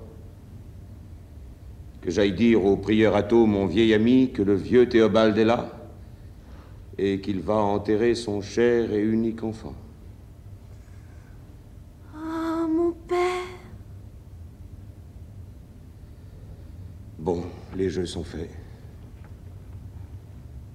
Mais avant de faire le pas décisif sur lequel on ne peut plus revenir, je veux te dire encore une chose. Une idée qui m'est venue en chemin. Tu veux savoir? Dis. Écoute-moi bien. Tu veux entrer au couvent des Ursulines, là-haut, sur la montagne solitaire. Le monde, le doux spectacle de la vie ne t'attire plus. La face de Dieu contemplée dans la prière et la dévotion doit te tenir lieu de père, d'époux et d'enfant. Oui, mon père. Et si, pour quelques semaines, tant que la saison est belle, tu t'en retournais à ton mur pour réfléchir encore un peu à la chose? Comment? Si tu retournais au château de Stral, au pied des remparts, sous la touffe de sureau où la mésange a bâti son nid? Non, mon père. Mais pourquoi? Le comte, monseigneur, me l'a défendu. Bon. Le comte te l'a défendu. Et ce qu'il t'a défendu, tu n'as pas le droit de le faire. Mais si j'allais le trouver et lui demander qu'il te le permette? Comment? Que dis-tu? Si je lui demandais de te laisser ta petite place, où tu es si bien, et que j'ai toute liberté de t'y pourvoir du nécessaire.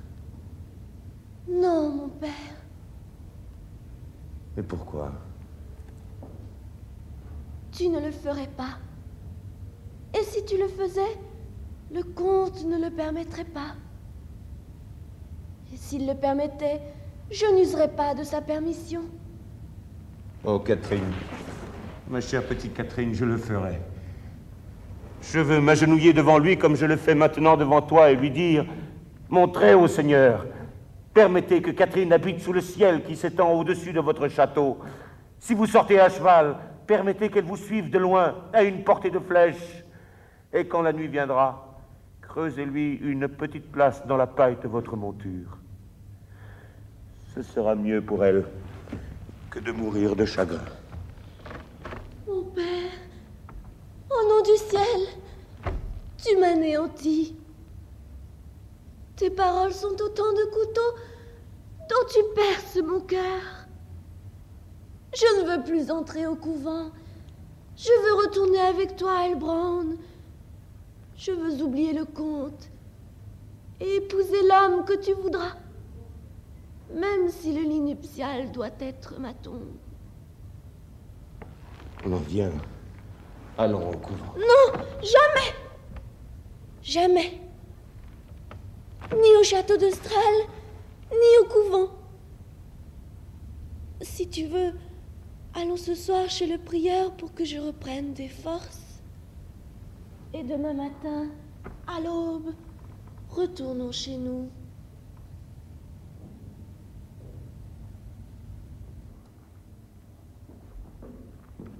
Un grave de Stein.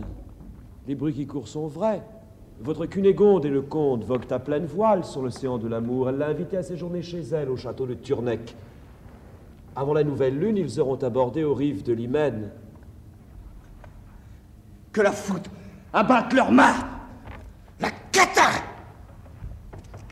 Elle a trahi pour moi le burgrave de Fribourg, et c'est à mon tour d'être trahi pour le comte de Stral à cause d'un lopin-de-terre. Sont-ils fiancés? Officiellement, je ne crois pas. Mais si les regards, les mines, les pressions de main peuvent parler, le contrat est déjà prêt. Et de la donation du fief de Stauffen, qu'en est-il? Lui en a-t-il déjà fait présent? Oui, avant-hier matin, pour son anniversaire, le soleil s'était à peine levé qu'elle trouvait les titres de propriété posés sur son lit, enveloppés d'une lettre de son amoureux, les présentant comme un cadeau de fiançailles, au cas où elle se déciderait à lui accorder sa main. Et elle les prit, bien sûr. Elle se mit devant son miroir, fit une révérence et les prit. Les titres, en tout cas. Et la main qu'on demandait en échange? Je ne la refuse pas. Tiens, pourquoi? Lui a-t-on jamais vu refuser sa main à quelqu'un? Et quand les cloches sonnent, tient-elle sa parole? Jamais! Eh bien, mes amis, c'en est fait de ces tours de sorcellerie. Elle m'a trompé et ne trompera plus personne. La série de ceux qu'elle a menés par le bout du nez se termine avec moi. Je vais me pelotonner ici, comme une araignée, de façon à ressembler à un petit tas de poussière inoffensive. Et lorsqu'elle sera prise dans ma toile, la Cunégonde, je bondirai, et l'aiguillon de ma vengeance s'enfoncera inexorablement dans son cœur infidèle. Ah, la tuer! La tuer! La tuer! Et je conserverai son squelette dans le grenier du château de Stein, comme monument de la reine des Catins.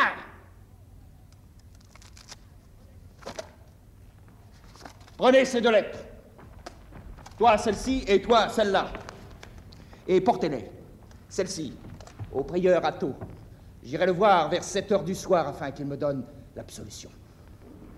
Celle-là, à Peter Kans, intendant du château de Turneck. Sur le coup de minuit, je serai devant le château avec mes troupes et je lancerai l'assaut. N'entre pas dans l'enceinte avant qu'il fasse sombre. Et surtout, ne te laisse voir de personne, tu entends?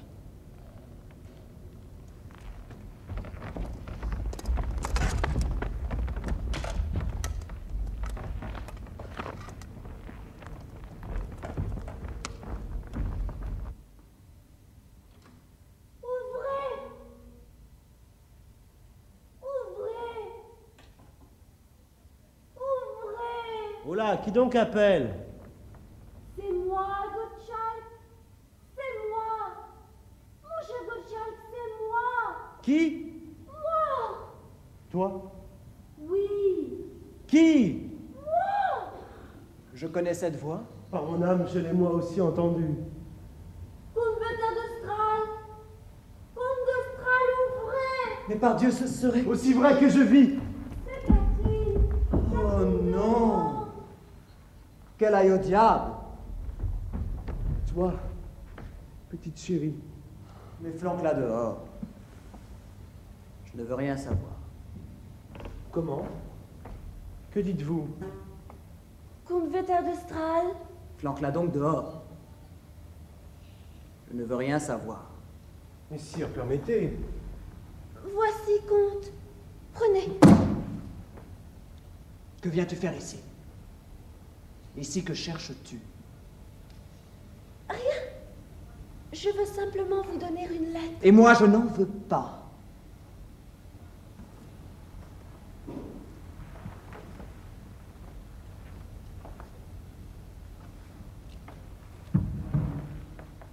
Quelle lettre, grand Dieu? Une lettre de qui? Une lettre pourquoi? C'est une lettre... Je n'en veux rien savoir. Va-t'en.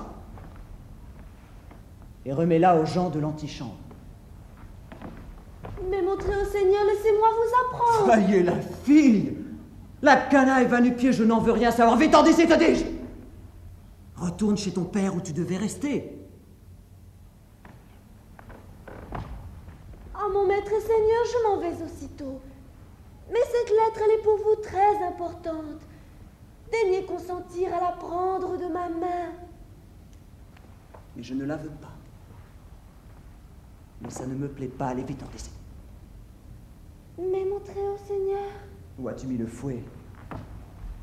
Voilà, je l'ai trouvé. Nous allons voir si contre une fille perdue, je ne peux protéger la paix de ma maison. Noble Seigneur, que faites-vous? Qu'allez-vous faire? Cette lettre qu'elle-même n'a pas écrite, pourquoi ne pas vouloir la prendre de sa main? Tais-toi, vieillard, te dis-je, laisse-moi donc! Je me trouve à Tournai, je sais ce que je fais. Et je ne prendrai pas de lettre de sa main. Alors, t'en iras-tu? Oui, mon très haut Seigneur. Eh bien, ne tremble pas. Vite! Dehors, te dis-je. Au valet de l'entrée, tu remettras ta lettre et prendras le chemin par où tu es venu. Bon. Bon, je vais sans faute obéir à tes ordres. Mais ne me fouette pas si je parle à Gottschalk.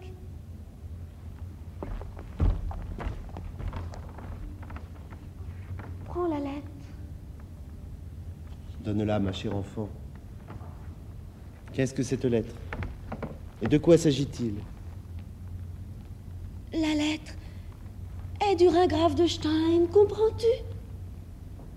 Le plan d'un assaut qu'on doit tenter aujourd'hui contre le bourg de Tournai qui est contenu.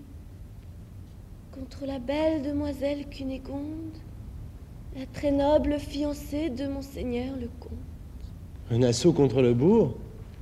Ce n'est pas possible. Et du comte de Stein? Où pris-tu cette lettre? C'est au prieur Atto qu'elle a été remise. Comme mon père et moi, par un hasard divin, nous nous trouvions présents tous deux en l'ermitage. Et le prieur, qui n'y comprenait rien, déjà se préparait à rendre le message, lorsque je la lui arrachai des mains, et je courus en toute hâte jusqu'ici afin de vous mettre en garde, car c'est ce soir, vers les 12 coups de minuit, que doit être accompli ce crime épouvantable. Mais comment le prieur Atto eut-il la lettre? Ami, je n'en sais rien, et d'ailleurs, peu importe. Tu vois, elle est écrite à certaines personnes qui doivent loger ici au château de Tournai. Quant à l'assaut qui se prépare, c'est un fait que j'ai moi-même vu. Le Ringgrave et sa troupe se sont postés déjà sous les murs du château. Je les ai rencontrés au détour de ma route. Ce sont fantômes-là que tu as vus, gamine. Non, te dis-je, aussi vrai que je suis Catherine. Le Ringgrave est posté dehors, non loin des murs. Si tu prends un cheval pour jeter un coup d'œil, tu pourras voir, dans la forêt tout alentour, ces archers disposés en ordre de bataille. Prenez la lettre, comte, et voyez par vous-même. Pour moi, je ne sais pas ce que j'en dois penser.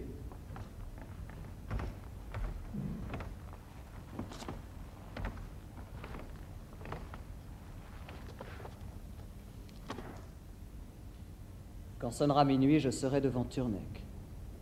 Laisse la porte ouverte. Dès que la flamme jaillira, j'entrerai. Je n'en veux à personne qu'à Cunégonde et à son fiancé, le comte de Strahll. Fais-moi savoir où sont leurs chambres. Tu évalues leur force à combien, Catherine? À 60 hommes, monseigneur. 70. As-tu vu de tes yeux le ringgrave de Stein? Lui, non. Mais ses soldats, Où se sont-ils postés?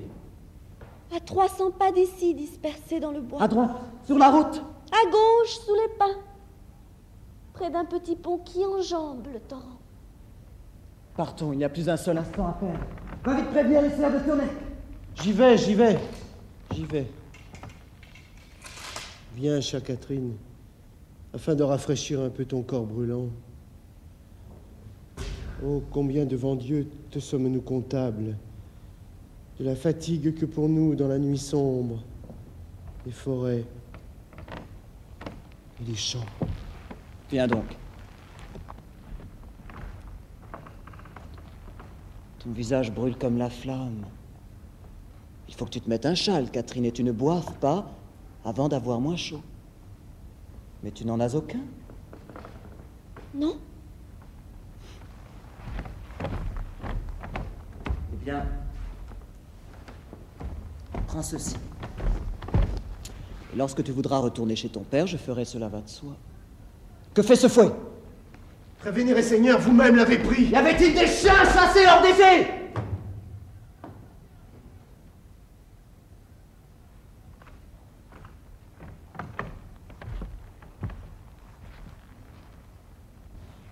Je te ferai donner un cheval, mon enfant. Et tout ce qu'il te faut pour rentrer à Heilbronn. Mon vénéré Seigneur. Au feu! Au feu! Au feu!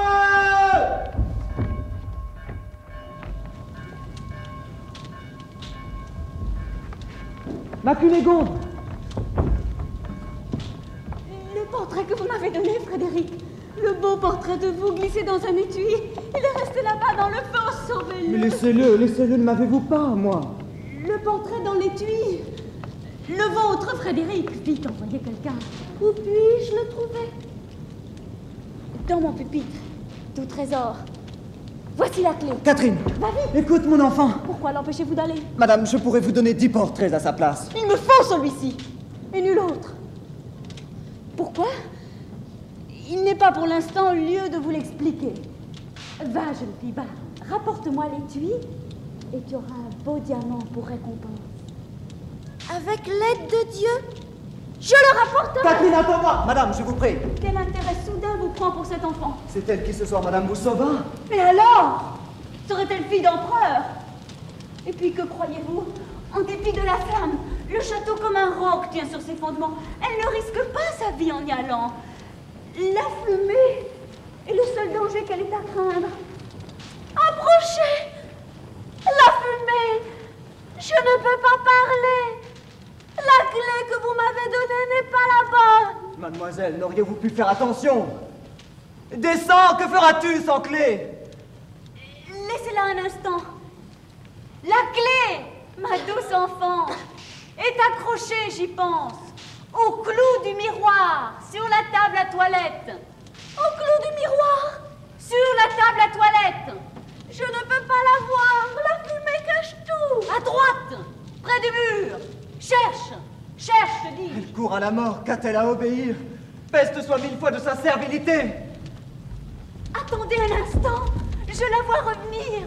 Mais laissez-moi, ce miroir est pour elle inconnu, pour moi non! Je n'aurai pas de peine à trouver ce portrait qui est le cher vœu de votre cœur. Non! Attention!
Dieu vivant, rêverais-je? Mon ami, regardez. Laissez-moi, je vous prie. On vous a donc changé tous en statue de sel. Tout finit pour le mieux. Comment pouvez-vous dire? La vie n'a désormais plus aucun goût pour moi. La fillette, rassurez-vous, n'a pas brûlé. Elle est là, bien vivante à quelques pas de nous. Où? Là. Ce n'est pas possible. Pourtant, c'est bien elle.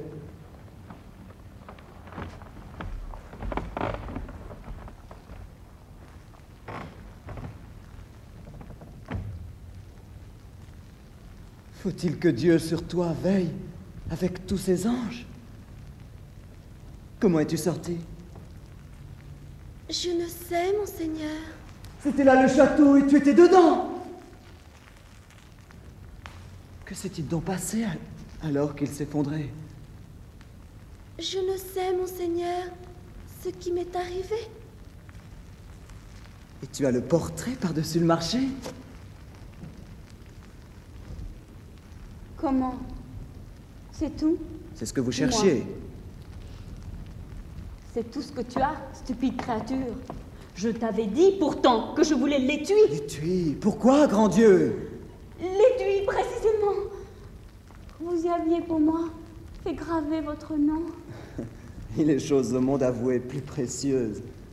C'est à moi, non à vous d'en juger la valeur. Madame, vos bontés me laissent bouche close. Sotte. Pourquoi l'as-tu sorti de son étui? Pourquoi ne l'y as-tu pas laissé, mon enfant? Je ne l'ai pas sorti, monseigneur. Je trouvais le portrait à côté de l'étui. Face de singe. Oh, Cunégonde! Aurais-je dû d'abord le remettre en l'étui? Non. Non, ma douce enfant, soit 1000 fois louée la valeur d'un carton. Comment la deviner? Satan, conduis ta main. Retourne-t'en au diable!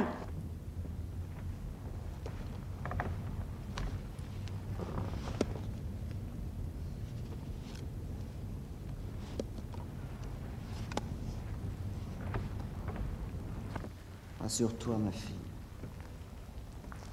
Elle ne t'en veut pas autant qu'il y paraît. Pourvu que ce ne soit pas vous qui me frappiez.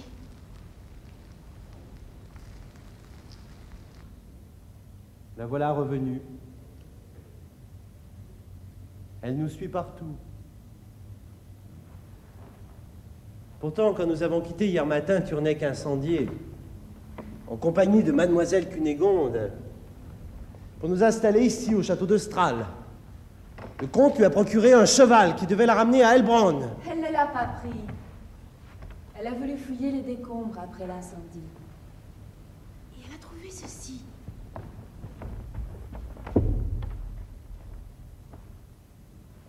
L'étui. Intact comme si c'était de la pierre. Qu'y a-t-il dedans?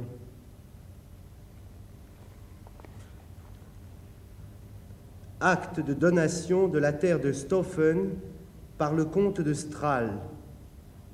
La diablesse. Voilà pourquoi elle a envoyé notre petite Catherine le chercher dans le feu. Il faut le porter au comte. Elle n'a pas eu le temps. Elle a marché toute la nuit. Et maintenant, je l'ai emmenée à la grotte prendre un bain. Dès qu'il sera levé, je le préviens. Bonjour, Rosalie. Bonjour, mademoiselle Brigitte. Où allez-vous de si bon matin? Me baigner avec la petite Catherine. Qui? La petite Catherine de Heilbronn.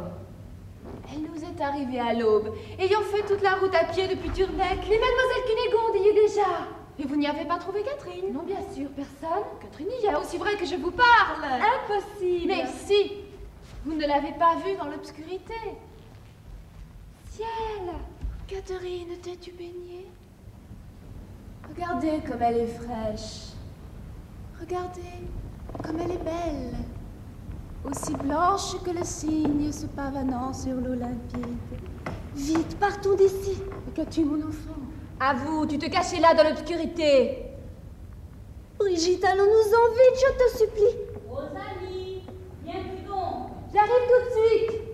Tu l'as vu, avoue-le. Qu'y a-t-il? Mais dis-moi, que t'est-il arrivé, mon enfant? Tu pâlis. Rosalie! Il vaudrait mieux de par le ciel que tu t'arraches les 2 yeux, plutôt qu'ils confient à ta langue ce qu'ils ont vu. Tu as compris?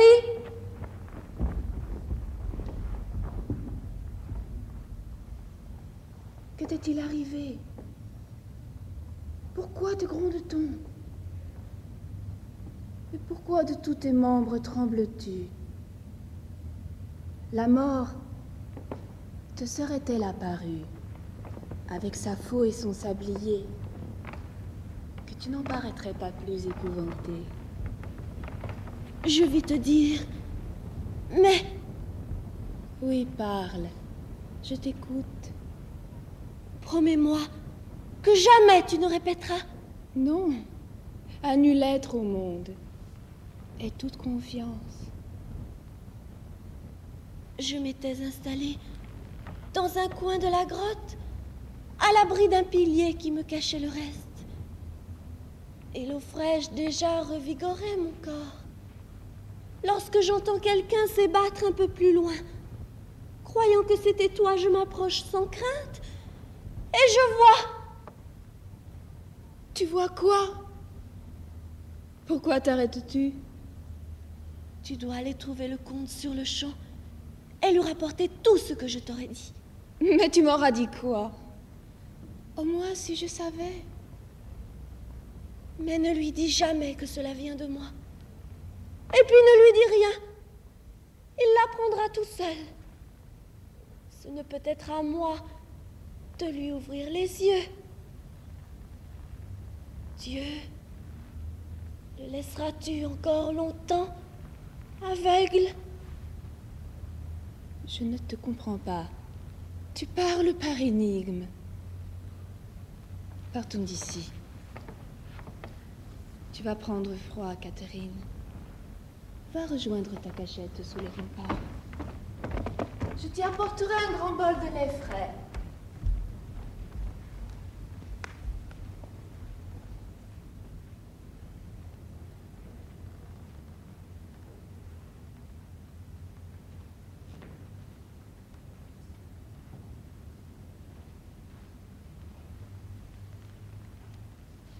Là-bas, dans ma coiffeuse, au-dessous du miroir, tu trouveras la poudre en une boîte noire.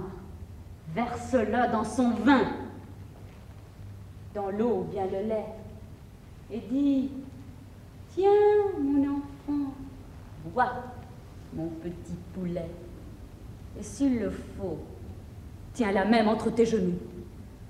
Poison, vengeance et mort, par les mots les plus doux ou tout autre moyen, tu fais qu'elle l'avale. Mais madame, écoutez... Poison, mort, pourriture, rends-la muette.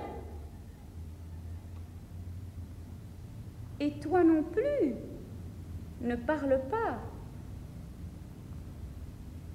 Quand elle sera couchée dans sa sépulture, putréfiée, pulvérisée comme le bois de son cercueil, auquel elle aura tout loisir de raconter ce que ses yeux avaient pu voir. Alors, viens, parle-moi de pardon, de douceur, de devoirs et de lois, du ciel et de l'enfer, de repentir et de la voix de la conscience. Elle a déjà parlé, ça ne sert de rien. Poison, ténèbres, cendre, horreur, peste, chaos!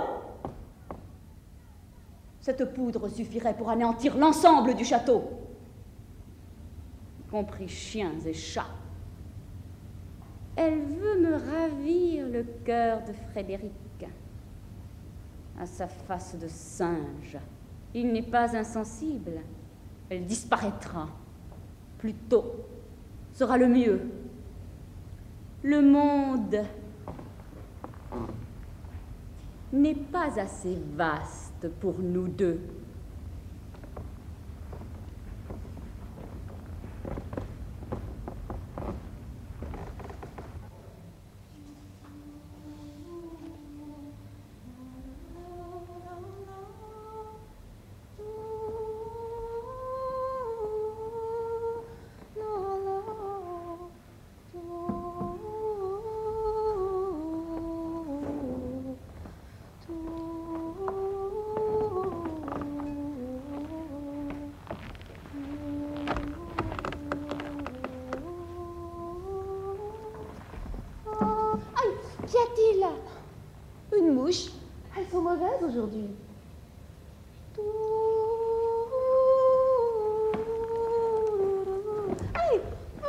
pas me laisser tranquille.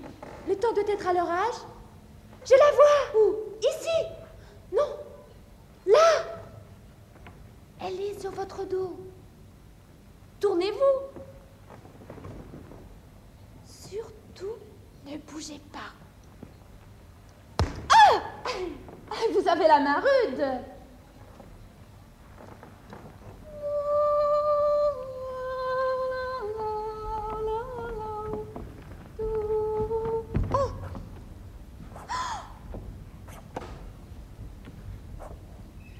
Enfer et damnation.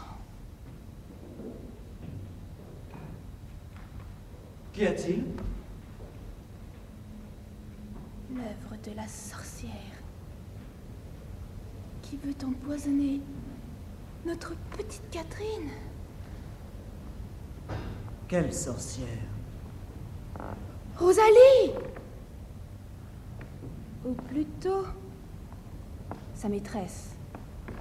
Sais-tu ce que tu dis? Pèse bien tes mots. Rosalie, tandis que j'avais le dos tourné, a versé du poison dans le lait.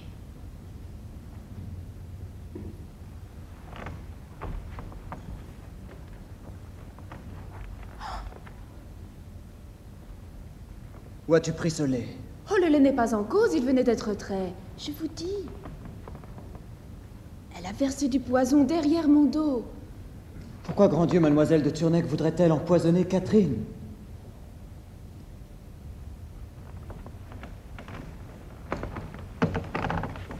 Catherine l'a vue au bain. Comment? Quoi? Elle l'a vue au bain et elle est sortie toute épouvantée. Elle n'a rien voulu me dire, mais j'ai tout compris. C'est une sorcière. Elle a vu ses pieds fourchus. Belle hiverne. Une sorcière, Mademoiselle Cunégonde. Elle est trop belle pour être une sorcière. Belle! Tu sais ce que le biographe de Fribourg répète sur toutes les places d'Allemagne? Non. Que c'est une mosaïque de tous les règnes de la nature. L'éclat de ses joues, elle le doit aux mines de Hongrie.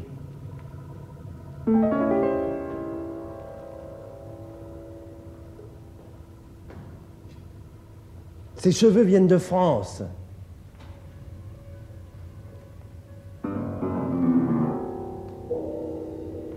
Ses dents appartiennent à une demoiselle de Munich.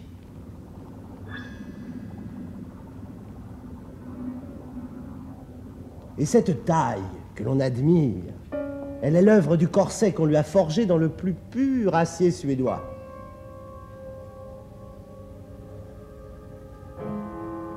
As-tu compris maintenant? Non. Eh bien, tant mieux. Mais je ne te conseille pas de t'aventurer dans sa chambre quand tous ses charmes sont éparpillés sur des chaises.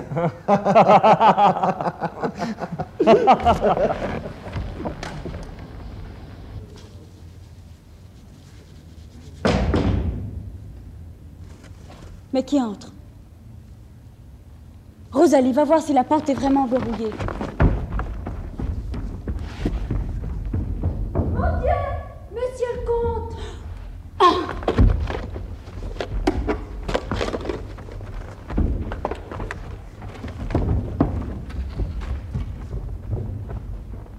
Rosalie? Qui était cette dame inconnue? Où? Assise sur la chaise. Elle a poussé un cri, c'est étrange, j'ai cru reconnaître la voix de... Ah, de qui? Mademoiselle Cunégonde. Par Dieu, vous plaisantez? C'est la vieille Sibylle, ma marraine, qui nous a suivis de Turnec. Votre venue ici aura dû l'effrayer? La porte était ouverte et j'ai cru bon d'entrer. Mais veuillez vous asseoir. Je vais chercher madame. Elle est encore au lit.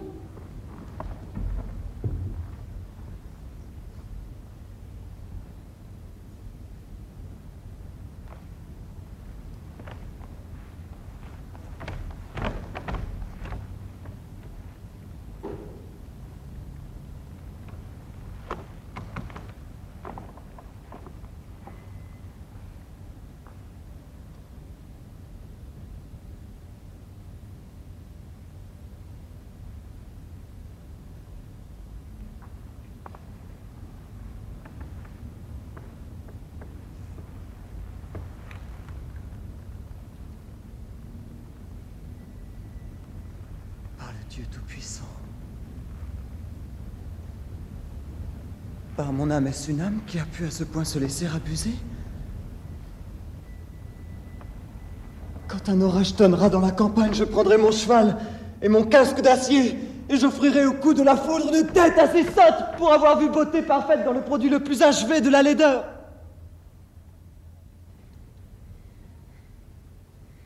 Comte Véter de Stral, quelle heureuse surprise de recevoir si bon matin votre visite.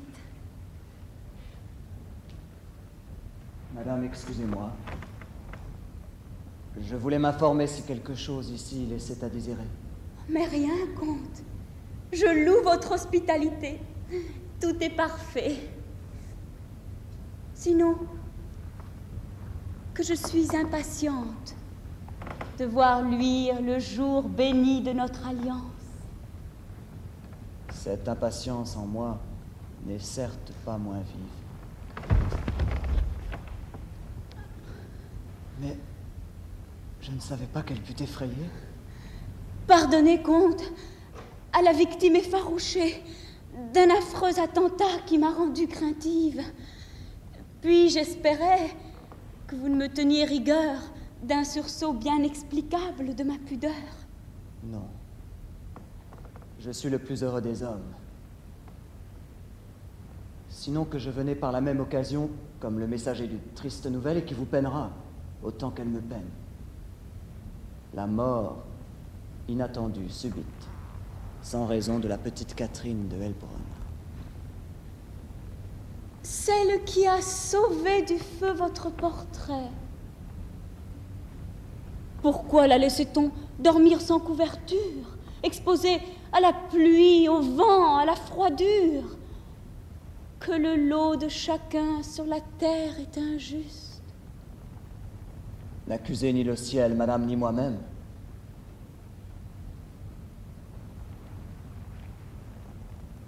Pardonnez-moi d'avoir troublé votre toilette.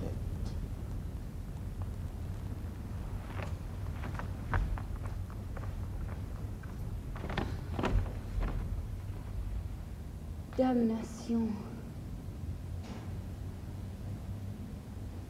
Il sait tout.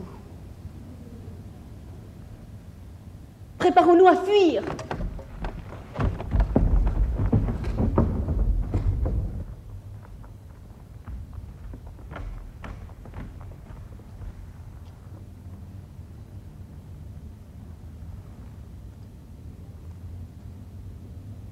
Elle dort ignorante du danger qui la menaçait.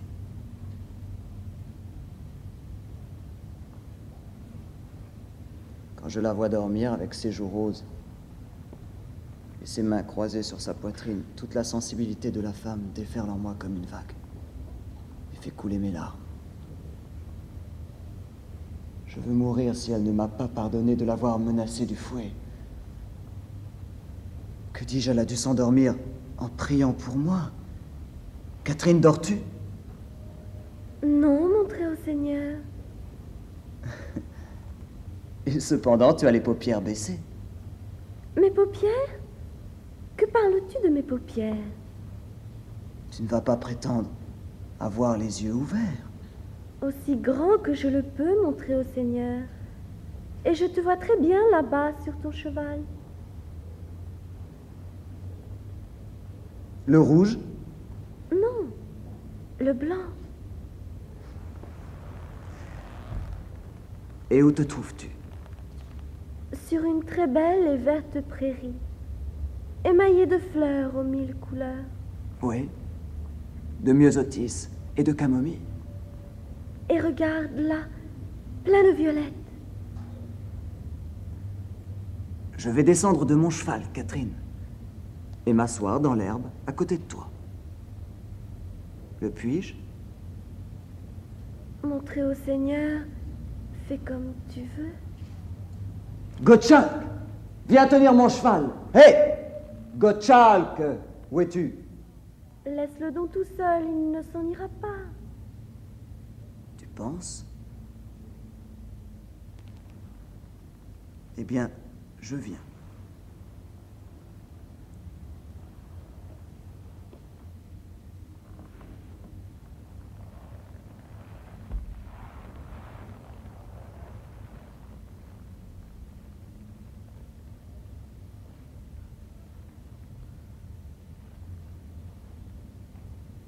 ma chère Catherine. À mon très haut Seigneur. Tu m'aimes bien, je crois. Oui, du fond de mon cœur. Et moi, qu'en penses-tu? Moi? Non. Coquin. Comment, coquin? Toi, ma petite. Oui, tu es amoureux de moi, mon haut Seigneur, et tu es à mes pieds comme un petit insecte. Un insecte? Qui, moi? Oui, oui, comme un insecte. Il n'y a pas moyen de l'en faire démordre. Bon, je m'avoue vaincu. Cependant, Catherine, s'il en est comme tu dis, que va-t-il en résulter? À Pâques au plus tard, tu viendras m'épouser. T'épouser? Quelle idée! Qui t'a raconté ça? Marianne me l'a dit. Marianne. Mais qui est-ce? La servante que nous avions à la maison. Et elle, à son tour, d'où le savait-elle? Elle l'a vu dans le plomb.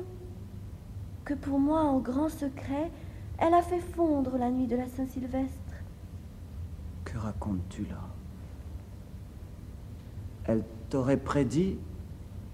Qu'un grand, beau chevalier viendra pour m'épouser. Et alors penses-tu sûrement que c'est moi? Oui, monseigneur. Mais je vais te dire, mon enfant, je suis certain que c'est un autre. Flamberg, ou bien je ne sais qui. Qu'en penses-tu? Non. Non. Non. Non. Et non. Pourquoi pas? Dis-le-moi. Je vais te raconter.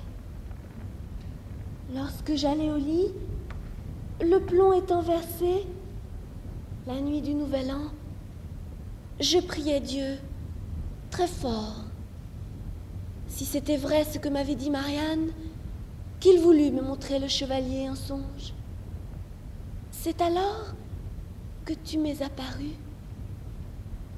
À minuit, aussi vivant que je te vois en ce moment, pour me saluer, comme ta fiancée chérie.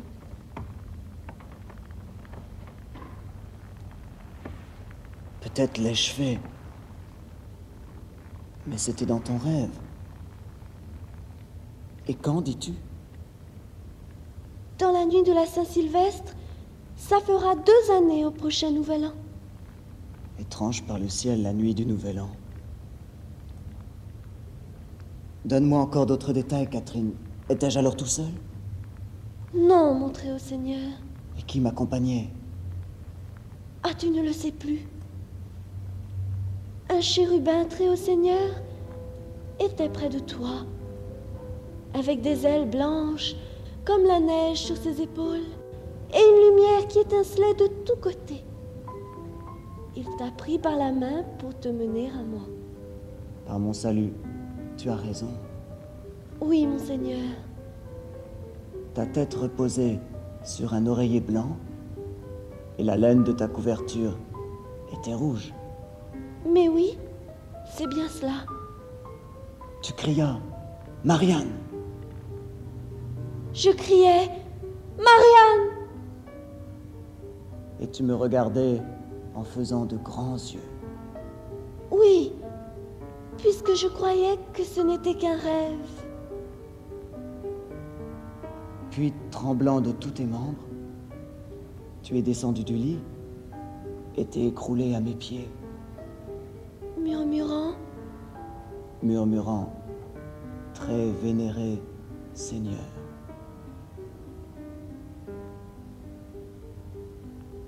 Et l'ange te montra? La marque. Dieu du ciel, protège-moi. L'as-tu? Oui, bien sûr. Où? Au cou. Tu peux voir. Dieu du ciel. Et quand je te pris par le menton pour essayer de voir ton visage, Alors, vint la sotte Marianne avec sa lampe, et tout disparut. Je gisais sur le sol en chemise, et la Marianne se moquait de moi. Assiste-moi, Dieu Tout-Puissant. Je suis double. Je suis un esprit qui erre dans la nuit. Ce qui me semblait un rêve est la pure vérité. Au château de Stral, la fièvre maligne me clouait au lit. Mais, conduit par un chérubin, mon esprit s'en est allé à Elbron la visiter. Ébloui par cette lumière insensée, mon âme chancelle au bord de la folie. Car la révélation que m'avait faite l'ange qu'elle est la fille de l'empereur, comment alors la comprendre?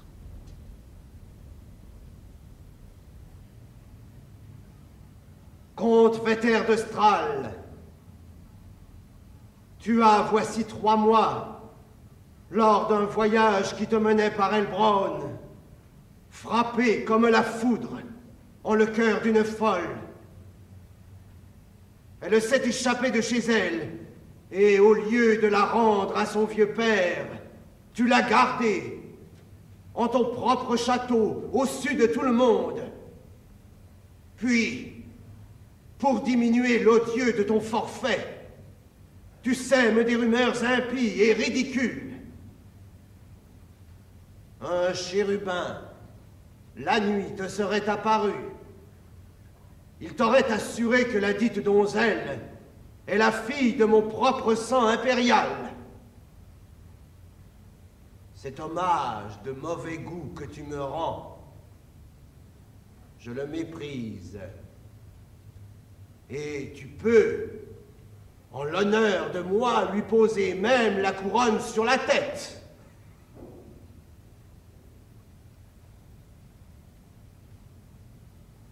Mais ici se tient un homme accablé de honte. Et toi, non satisfait d'avoir séduit sa fille, tu veux faire de son épouse une catin. Or, elle n'a cessé de lui être fidèle, et le père ne peut être un autre que lui. Sur sa plainte pressante, ici nous t'appelons à comparaître devant notre trône pour laver d'un odieux soupçon ces braves gens. Accepte le combat. Toi, le chéri des anges. Il importe que tu puisses dans un duel prouver la vérité de leur révélation. Mon empereur, tu as devant tes yeux un bras, vigoureux comme un tronc, aussi dur que l'acier, capable d'affronter les diables de l'enfer. Irais-je le tourner contre une tête grise que d'un coup je rendrais plate comme un fromage en train de fermenter sur l'étal du laitier? Épargne-moi dans ta grâce de te conter un conte de nourrice aussi confus qu'absurde que le peuple inspiré par 2 événements, à vrai dire, formant un étrange assemblage et s'adaptant comme les moitiés d'un anneau dans sa tête naïve a pu échafauder. Considère, je te supplie, tout mon rêve de la nuit de la Saint-Sylvestre comme une pure élucubration de la fièvre. Et aussi peu, cela me blesserait si tu rêvais que je suis un Turc. Aussi peu devrait t'apporter que la fille de cet homme, j'ai pu la prendre en mon délire pour celle de sa majesté, mon empereur. Misérable hypocrite. Oserais-tu nier que ton âme est tout entière pénétrée dans les moindres de ces recoins de la croyance qu'elle est la fille bâtarde de l'empereur? N'as-tu pas, au registre du baptême, cherché la date de sa naissance et supputé quel pouvait être le jour de sa conception? N'as-tu pas mis tout ton esprit infâme à découvrir que Sa Majesté notre Empereur, il y a 16 ans, passa par Elbron? Oh, toi, outrecuidant, né du baiser d'un dieu sur la bouche d'une furie, esprit parricide sapant les colonnes de granit du temple éternel de la nature, fils de l'enfer, que ma solide épée va démasquer. Sinon, retournez contre moi, elle me plongera dans la nuit du tombeau. Eh bien, soit. Maudit Dieu, distille ton poison, acharne-toi contre moi qui ne t'ai rien fait, et qui plutôt mériterait ta compassion car tu l'auras voulu. Ridicule bretteur. Un chérubin, tout bardé de lumière, m'est apparu quand je croyais mourir. Il m'a communiqué pourquoi feindre la science puisée au flot divin des fontaines du ciel. Je lance devant Dieu cette affirmation et la fais retentir très haut à ton oreille. Catherine de Helbron, que tu dis ta fille est en réalité celle de l'empereur, si tu oses, viens m'affronter pour me convaincre du contraire. Trompette! Sonnez la mort du calomniateur!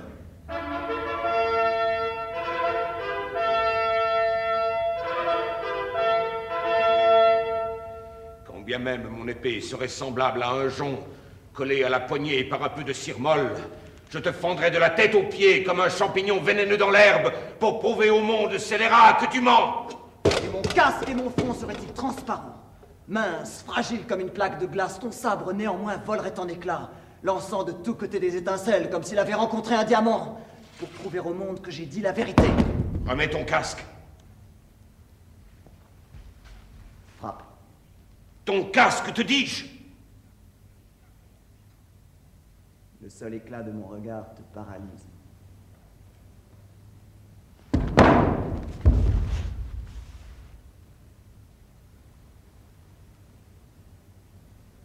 Qu'est-ce qui m'interdit, dans le feu du combat, que je t'écrase la cervelle? Vie. Je laisse au temps, vieux sphinx, le soin de l'expliquer. Mais nul ne peut plus nier que, comme je prétends, Catherine soit la fille de l'empereur. L'ange qui a affirmé au comte de Strahll que Catherine était ma fille a raison.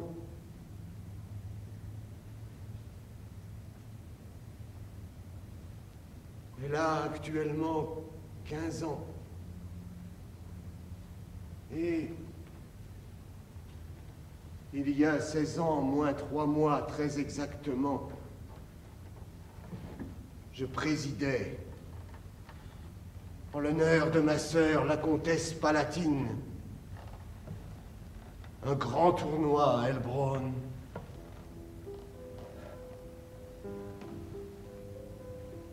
Il pouvait être 11 heures du soir. Jupiter scintillait à l'Orient lorsque, fatigué de la danse, je me glissais, sans être reconnu dans les jardins du château, parmi la foule, pour prendre l'air. C'est Gertrude, que s'appelait la jeune femme avec laquelle je me suis retiré dans une partie déserte du jardin, sous la lueur mourante des lampes, dans la senteur des tilleuls et l'écho lointain de la musique qui nous parvenait de la salle de danse. Et la mère de Catherine s'appelle aussi Gertrude.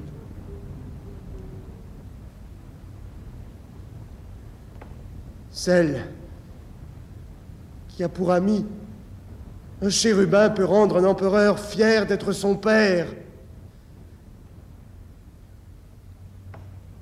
C'est maintenant à moi que tu dois la remettre. Elle s'appellera Catherine de Souabe. C'est à moi que celui qui voudra l'épouser doit demander sa main. Eh bien, je t'implore à genoux. Donne-la-moi. Mais n'épouses-tu pas la dame de Turnec? Mon cœur n'a pas battu plus d'un instant pour elle, tandis que j'ai aimé Catherine toujours, même si je n'osais encore me l'avouer. Qu'en pense Théobald? La lui donneras-tu? Ce que Dieu a uni, nul ne peut le défaire. Eh bien, prends-la. Mais à une condition. Tu ne parleras de notre entretien à personne. Ni à ta fiancée d'hier, ni à celle de demain.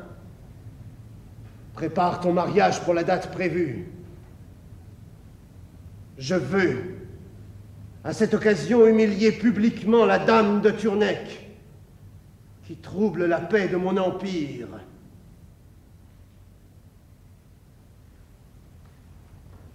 Il sera fait comme ta majesté le désire.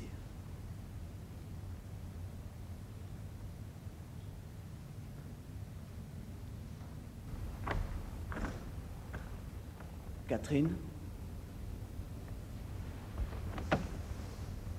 j'ai quelque chose à te confier. Parle, mon Seigneur. Approche-toi de moi.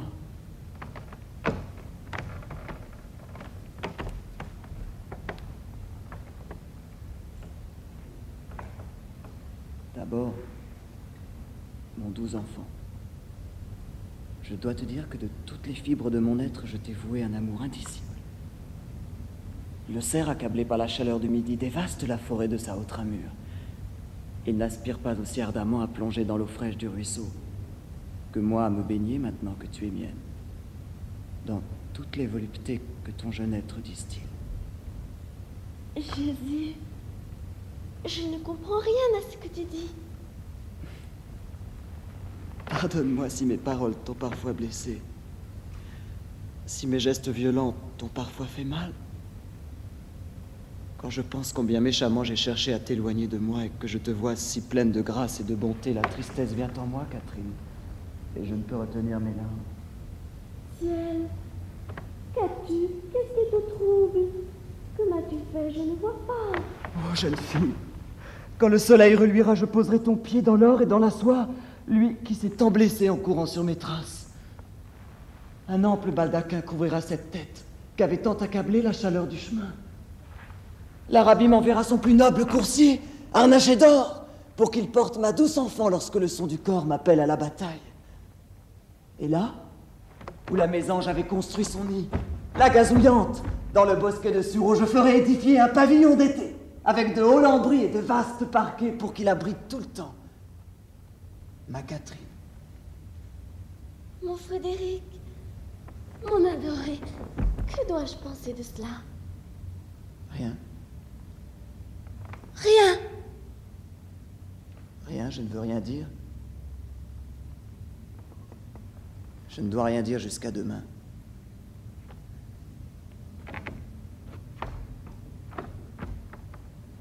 Mais je peux toutefois te prier d'un service.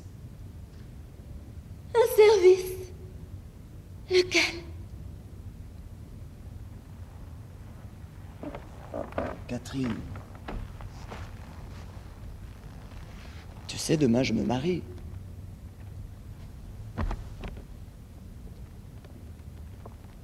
Et déjà, tout est prêt pour la cérémonie. À midi, je conduis mon épouse à l'hôtel.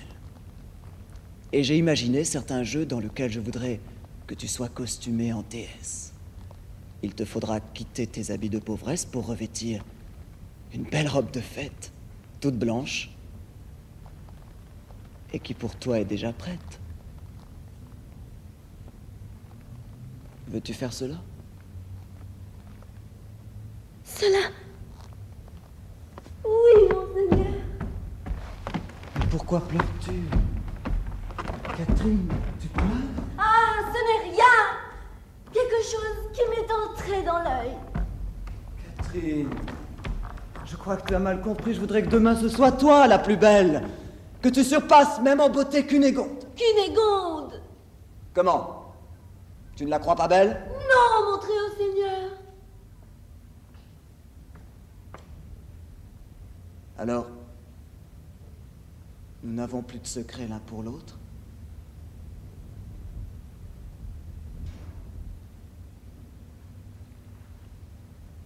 Catherine, veux-tu de moi pour ton époux? Oui, mon très doux Seigneur.